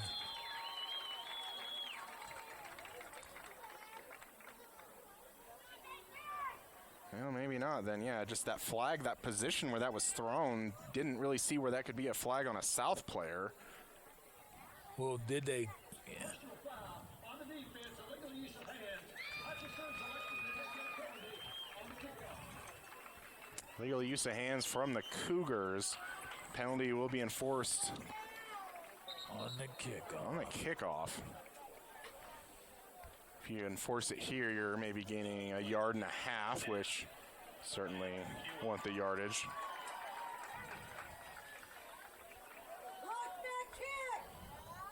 I'm not sure the Cougars have all of the men they want out on the field. AJ Johnson came off. Creighton Modrow coming on for the extra point. Kick is up, and it is good. Salthawks extend the lead by 7. They now lead 28-17 over the Cougars.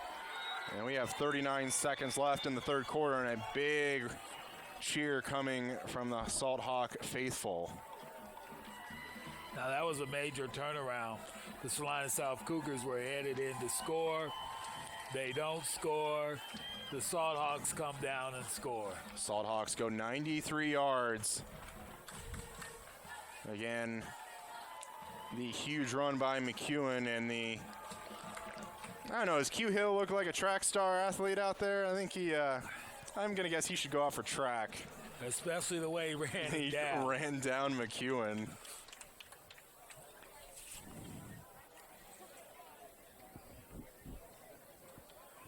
It looked like they were going to maybe put the ball on the 40 to kick off, and it looks like there's a coach from the Salthawks having to go out there to remind the officials that, hey, we're kicking this on the 45 of Salina South.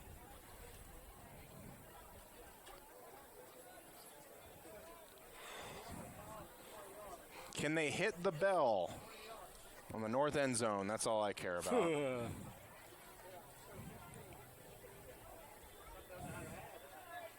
Bonus points if he can kick it on the roof of the locker room. I thought you was going to say at the top of the scoreboard. Yeah.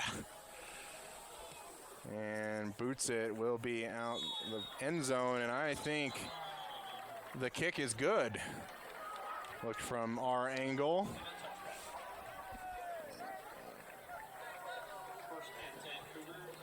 As Alejandro Martinez comes off, getting some cheers from his teammates on the Salthawk sideline. Because he made a field goal. He essentially made that field goal from over there, but regardless if he kicks it to the end and Mustangs out the end zone or he kicks it through the goalpost, the Cougars still get the ball on the 20-yard line. That's exactly right.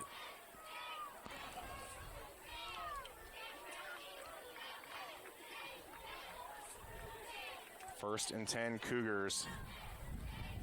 Freeze, good protection. Gonna be hit though, but just stood in the pocket just a little too long. Will be wrapped up for the 5-yard sack. Just lucky to hang on to the football there.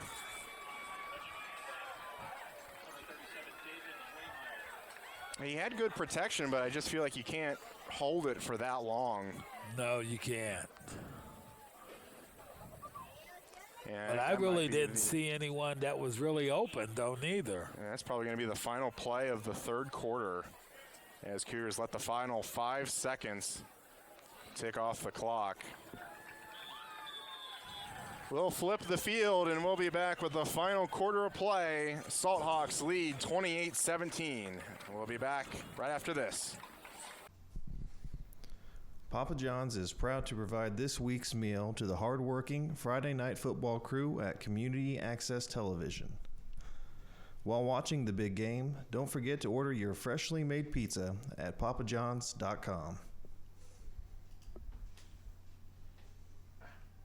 And welcome back to the start of the fourth quarter. Salthawks lead by 11. Cougars have the ball on their own 15 following a 5-yard sack of Weston Freeze.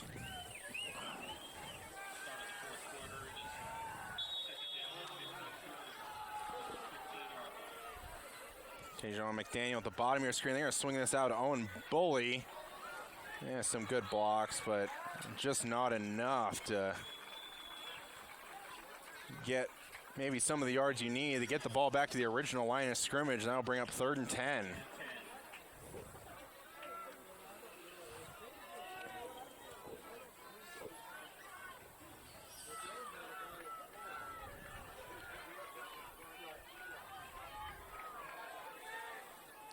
Third and 10, pressure coming. Freeze hit into double coverage. Trying to throw that to Colin Schreiber, and that's certainly your go-to receiver, but when you kind of have a ball just hanging up there in the air and you have 2 other defenders. He still almost caught that one. Yeah, he did. That'll bring on the punt team for Salina South.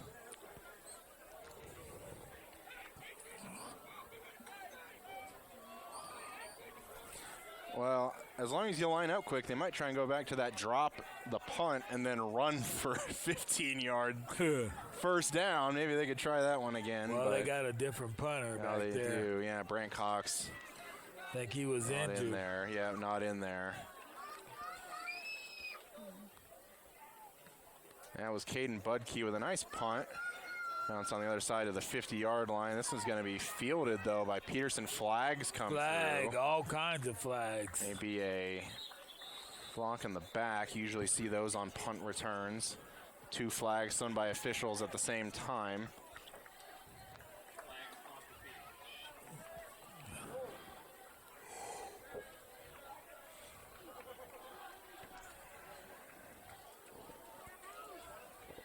Brant Cox still on the sideline, still limping, but still trying to walk.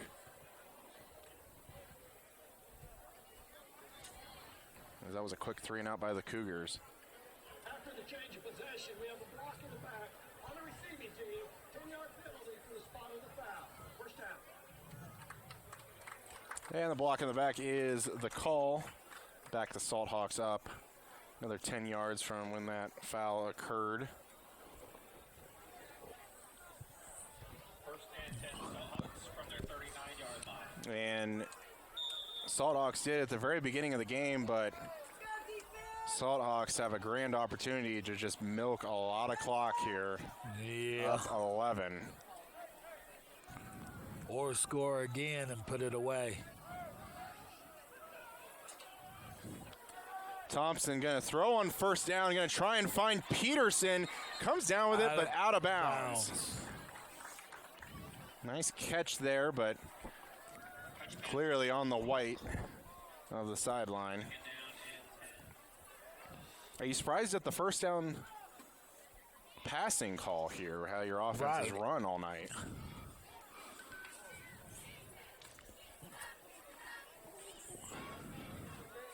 Bringing up 2nd and 10. Salthawks certainly have not needed 4 downs to get first downs recently. This pitch is going to be to Kokar. Another arm almost on the ball, but he's off. Misses a few. A.J. Johnson in pursuit. Will relinquish. And Jackson Kokar There's no has a flags huge on. run. There's no flags on the field. And I believe they just about put the game away right there.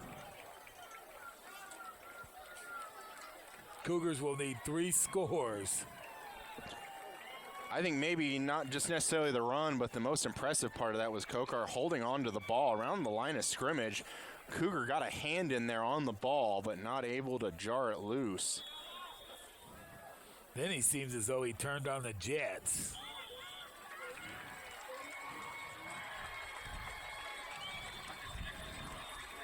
Extra point is good. Salthawks now lead 35-17, and we have another Cougar down in the end zone. And I believe that might be Owen Bully.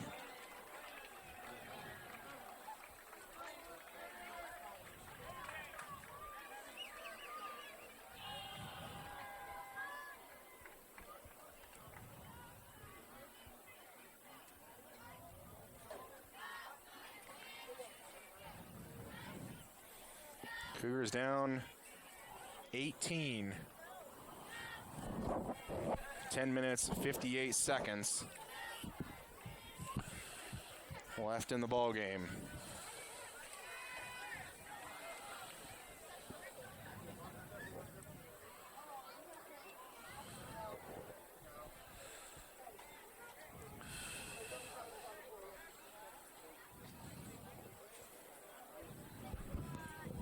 And at this point, I might be willing to guess that Brant Cox's night is done. It is done.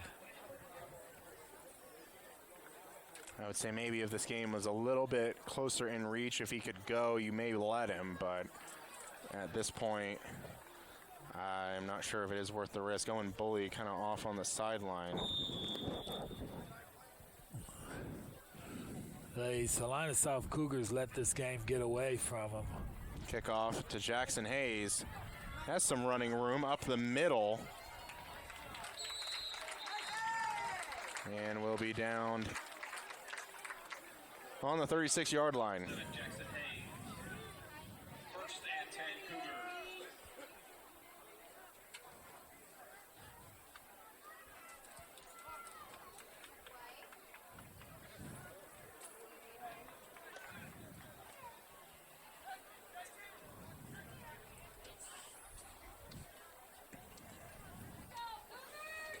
Cougars will take over with 10:52 left in the game. They're going to be, it looks like for the first time tonight, Cougars going to go empty backfield. Free is just going to have to step up and just try and take it himself, and does scramble forward for 6. Quarterback run number 12, Weston Free. Gain of 6 yards on the play. Cougars still looking to fight with an empty backfield.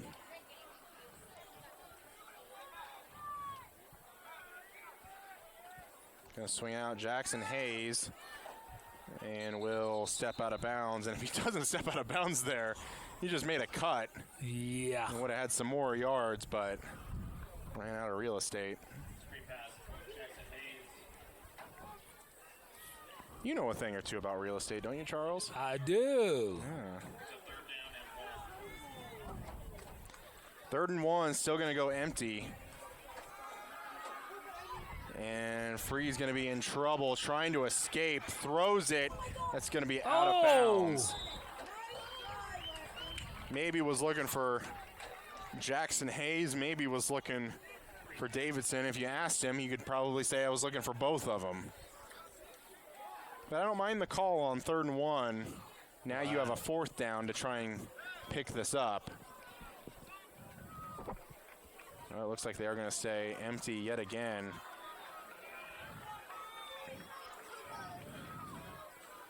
Only rushing 3, getting some pressure. Going to launch it deep. Tayon McDaniel. Some Cougars might say there was maybe a little bit of contact, but I don't see there's any way that ball was ever going to get caught. No. And the Cougars will turn it over.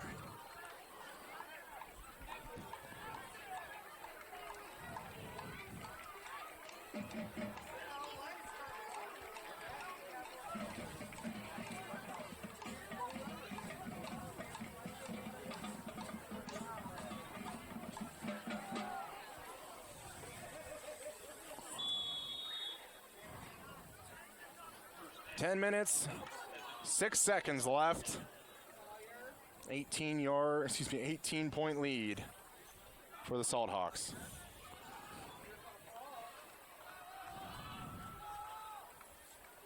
Keeper by Thompson, gonna not pitch it again. And he's just gonna keep rumbling forward. And just the size, finally thrown down by Jarrett Pittenger.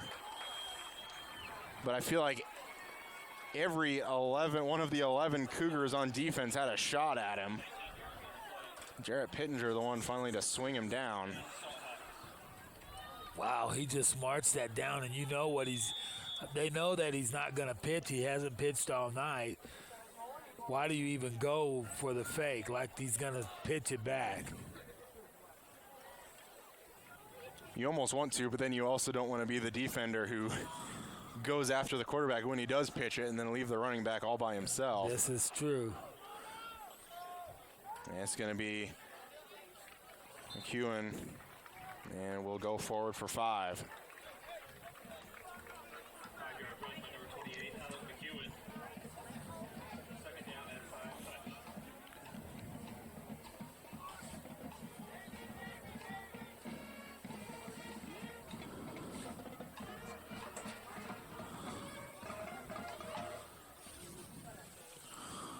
Jackson Hayes coming off the field.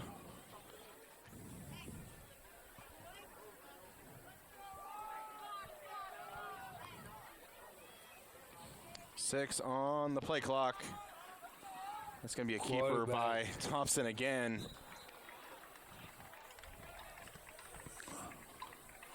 He kind of pulled the ball from the give and then just decided to follow his guy he tried to give it to, McEwen, and just try to jump over. We do have an injured Salthawk.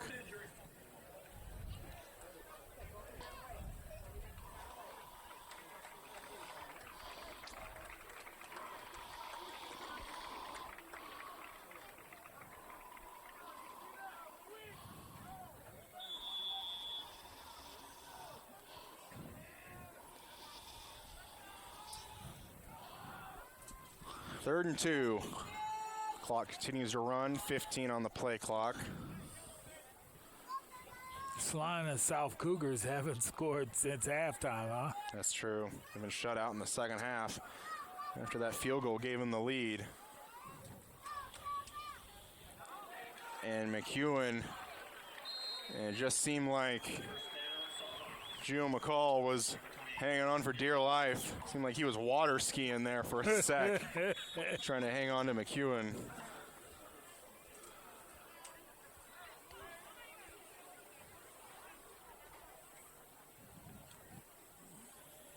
Salthawks so far, 21 points put up in the second half. And we are at 7 minutes, 40 seconds and counting. And Hutch may take their first time out here as they let the play clock run down.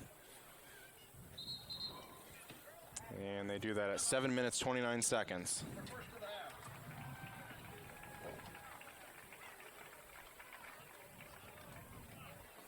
You mentioned it before, but missed opportunities, certainly for Salina South. And that's been the Achilles heel for them. And the other thing, you have generated no points since halftime.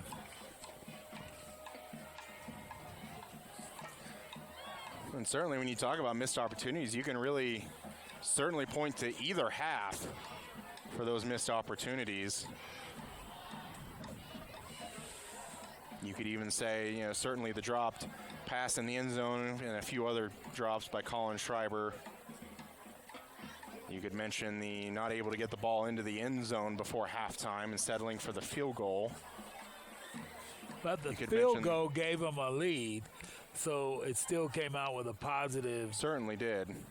But the second half, marching the ball down the field and then having, 4 downs to get it in, and you can't even get a couple of yards is a real problem. Certainly that stand that was stopped, certainly led by the injury to Brant Cox on that second down play. First and goal, Salthawks on the Cougar 10. McEwen, flag comes in, but not before he picks up 7 yards. And this may be coming back.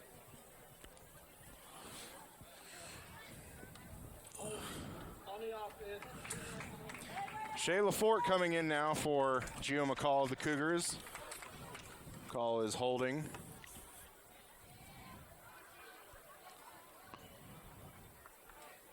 And I always think about when you finally get that first and goal, then you get the holding call. You might as well, if you're a coach, say, hey, can you at least do the hold before we do the first and goal? At least give us a chance to get a first down. Now you're first and goal on the 20.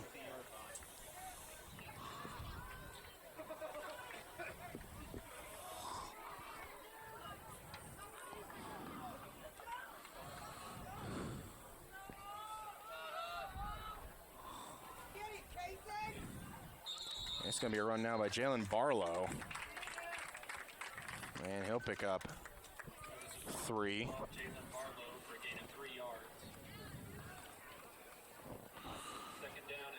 Zach Hogan coming onto the field. Noah Kokar, we've called numerous times, coming off. His night may be done.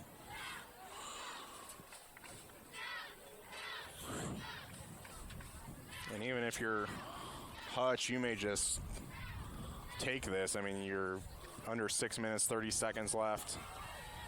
I think they're going to try and put it in one more time.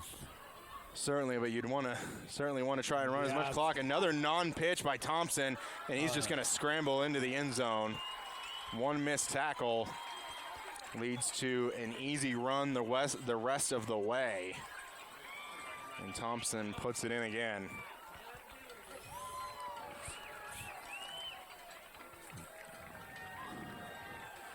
Now that really puts icing on the cake. I mean, it's pretty much over now for sure. It's just a matter of waiting 6 minutes and 14 seconds. Kick is up and good. And again, after a 3-point Cougar lead at halftime, Hutch has scored 28 unanswered in the second half to take a 42-17 lead. Do you chalk this up to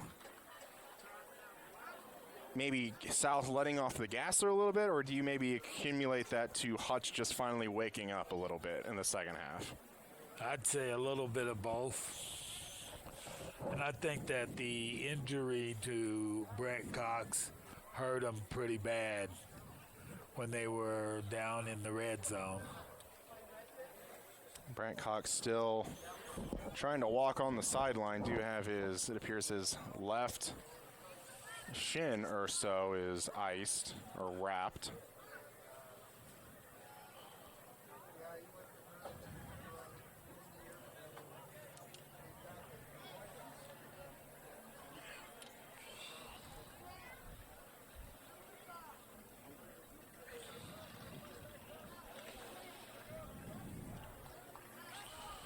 And we may have a preview of the JV game here in the next 6 minutes, 14 seconds.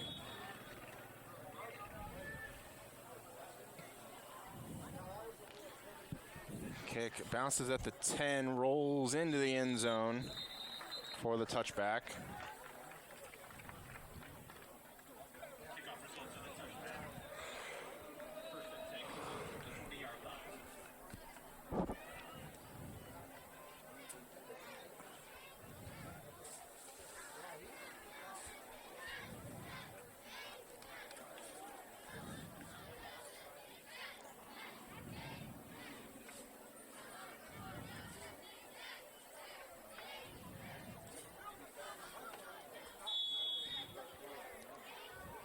First down, Cougars. Freeze, handoff, and will be hit backwards immediately at the line of scrimmage.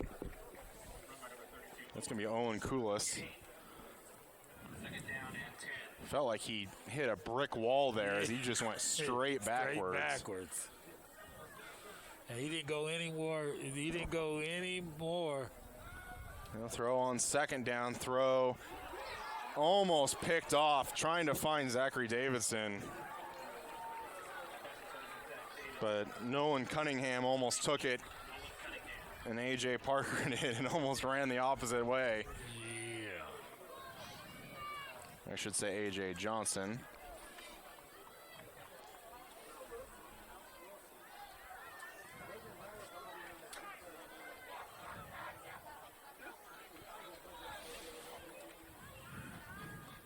Freeze going to try and find Jackson Hayes. Nice catch. Fighting. And it takes two Salthawks to bring him down. Impressive catch there by Jackson Hayes. Catch made by number 7, Jackson Hayes.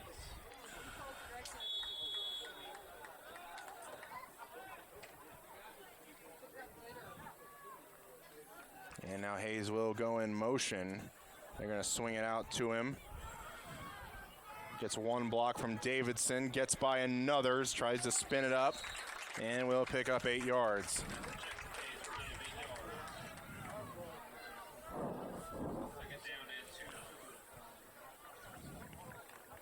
Clock continues to run, 5:10. 2nd and 2 Cougars. Salthawks still only rushing 3. And I think I'm going to say pass complete to Colin Schreiber, and That almost looked like yet another drop by number 13, but they're going to say pass complete. Yeah, looks like we have a player for Hutch. And that pass is going to be thrown in the area of Colin Schreiber. Hutch fans loving number 75, Nick Scarborough.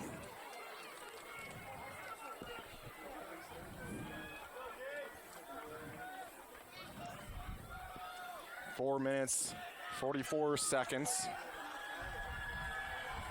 That was number 75 for Hutch playing nose tackle. And they're going to try to hand that off, but Owen Koulos in the exchange between him and Freeze. Owen Freeze pointing to his chest saying, "That's me."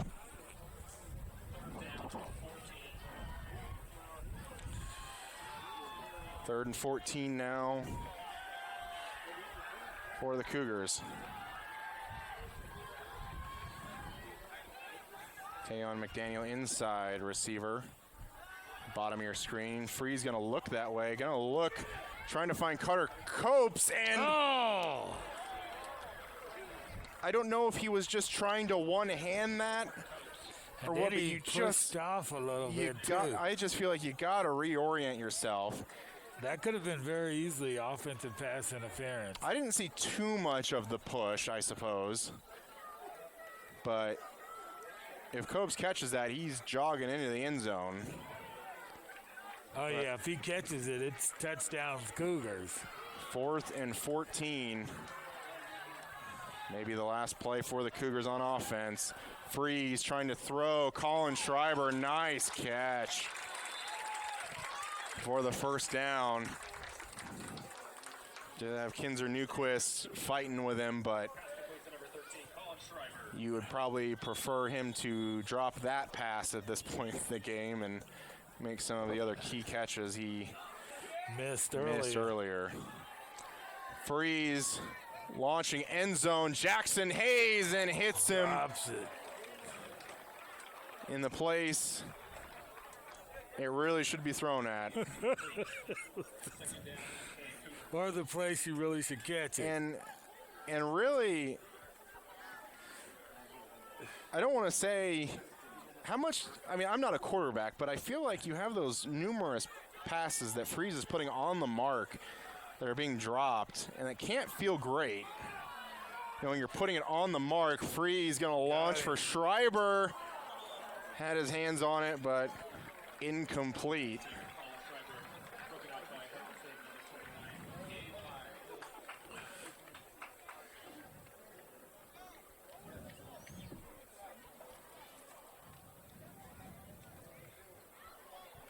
Stops the clock at 3:37. 3rd and 10.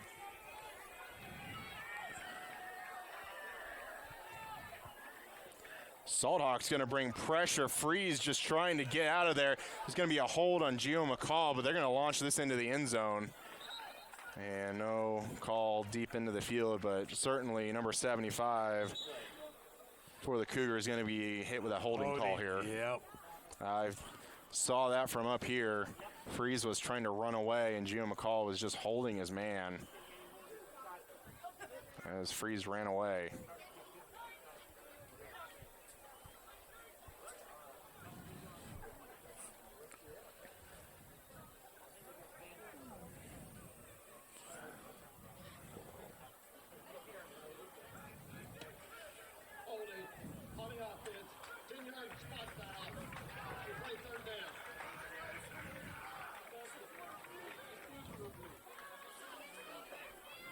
And, of course, the foul happened in the backfield and pretty far into the backfield.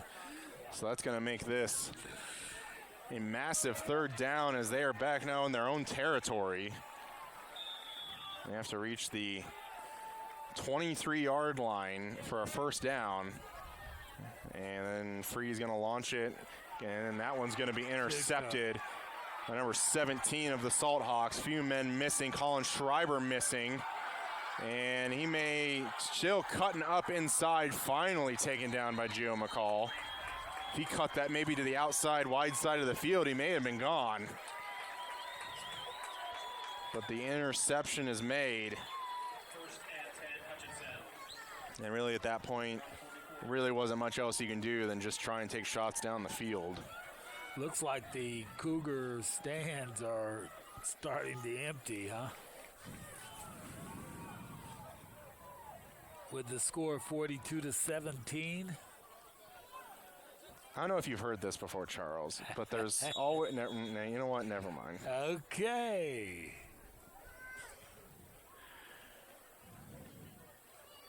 I think the forgot my song line. has already been sung. I think so. Hey, let's go, Cougars. Somebody step up and wrap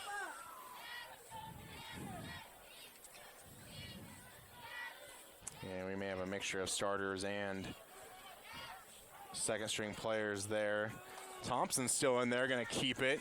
Rumbling, bumbling, first down. And will finally be taken down. First down, Hutchinson. Quarterback run number 8, Miles Thompson. I feel like having your quarterback in the game at this point is, you're just asking for trouble at this point. These are the types of the game where your quarterback lands wrong or somebody lands on him, and Right, it's the time where only bad things can happen. And it would be a time to give the backup some experience. and even if your backup was terrible, you'd want him in there more than probably your quarterback right now. It's going to be a handoff, and Cougars going to drop that for a yard loss. Going to be Christian Walker on that carry. Zach Hogan coming off the field for the Salthawks. And we are just kind of biding our time here. 2 minutes, 8 seconds and counting. Still 15 on the play clock. We do got to pick an MVP. Yes, we do.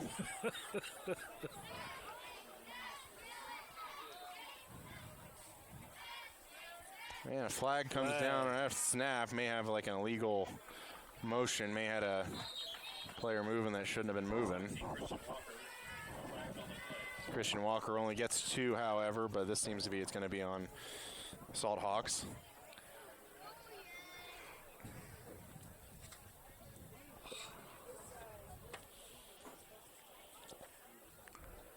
And this is the part where the officials go, "Do you got what I got?"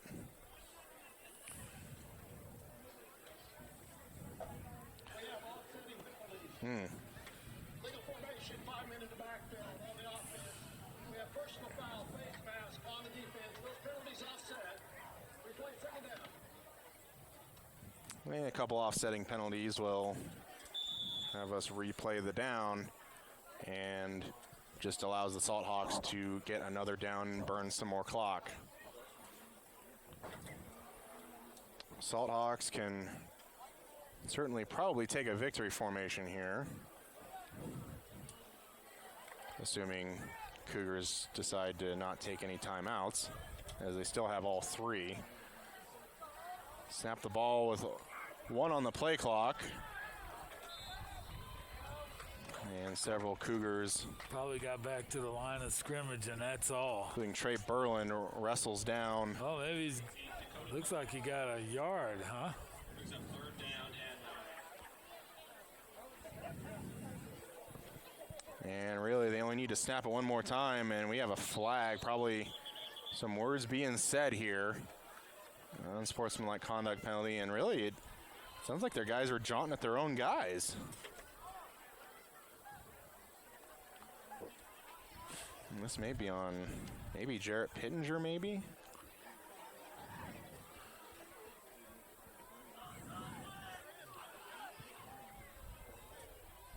And they're going to say there's no flag, and I guess they're not going to throw a flag for a couple Cougars yelling at each other.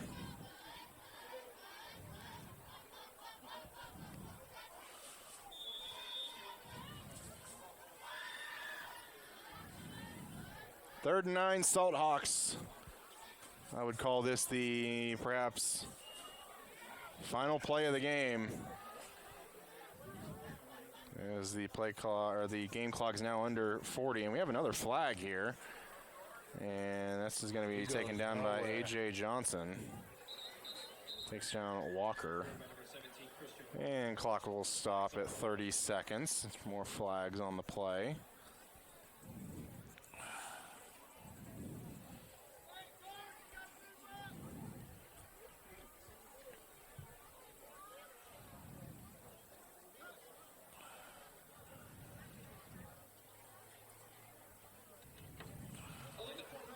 On the offense, 5-yard penalty.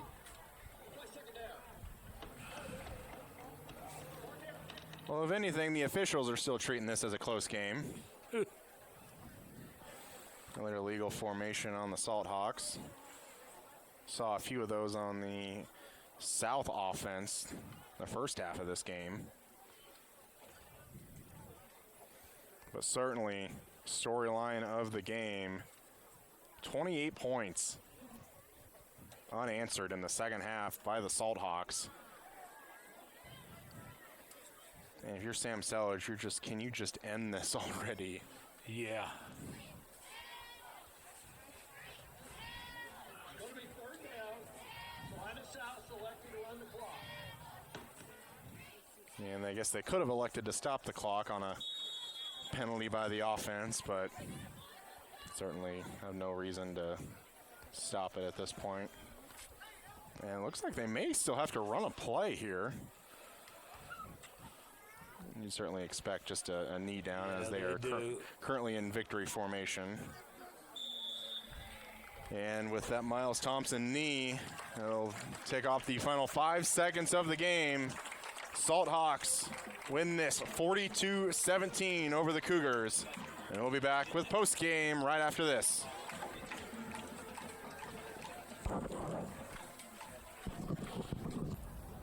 Welcome to the post-game show. I'm here with Mr. Brent, and he is this week's RE/MAX Advantage Player of the Week. Looks like you guys had a tough game tonight. We did. It was quite a big loss for us, honestly.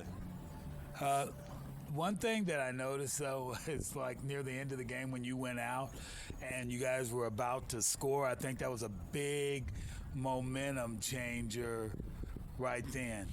Yeah, I mean, it's unfortunate. I mean, getting rode up on sucks, but we definitely should have scored right there. That was a really big momentum change, and after that, it was just all downhill after that. Yeah, but I could say that first half you really had them. I mean, I was totally excited. I was up here cheering. You guys were, I couldn't even believe the score at halftime. Yeah, before halftime, we were on a roll. I mean, a couple bad plays now and then, but mostly good plays. Well, thank you, Brent, for being this week's MVP. Thank you. Hello and welcome back to the Salina Media Connection post-game show here with head coach Sam Sellers of the Cougars. Coach, really just a tale of two halves tonight. What was really the difference maker on the field, would you say, in your eyes? Well, we can be an awfully good team at times, and we can be a not so good teams at times. And, you know, I really thought we'd come out of halftime up 3 and you know, get a big stop on 4th down there and have the ball in great field position, and then we don't come away with any points out of that. They score and go up 4, and then we drive down inside the 10 and don't come away with any points. And then, you know, we're just still fighting. Is just the when something goes wrong, we just hang our heads and we just got to keep fighting, because like I said, we can be awfully good, and then we can be the other way too.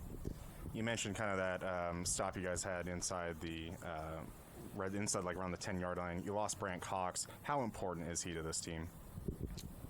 I mean, he's, especially in our run game, it's big, and he's such a weapon for us. And you know, we just don't have the dynamic kid, you know, as a number 2 that we have there, and I think that also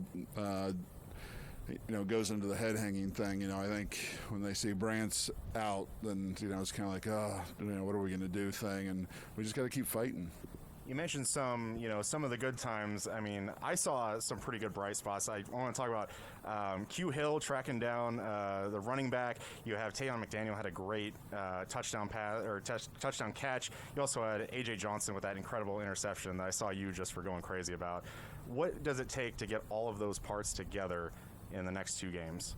It's just consistency, and we've gotten better all year, and sometimes the scoreboard doesn't show that, but we've certainly in all phases of our game in each position group and all those things. But it's just the consistency. Like I said, and I keep saying this, we can be awfully good. I mean, we can look like one of the best teams in the state one play, and then the next play we're sabotaging ourselves, and it's just building that consistency and just keep fighting, and we're still, we're not super senior heavy. We have 10 seniors, and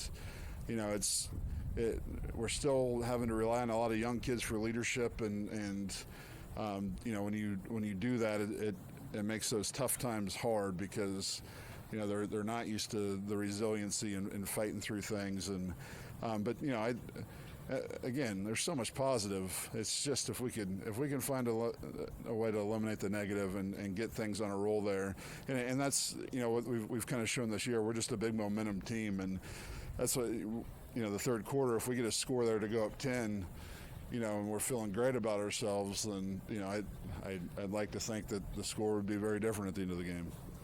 Coach, I appreciate the time. Thanks so much, and we'll see you back here next week. Thanks, Colin.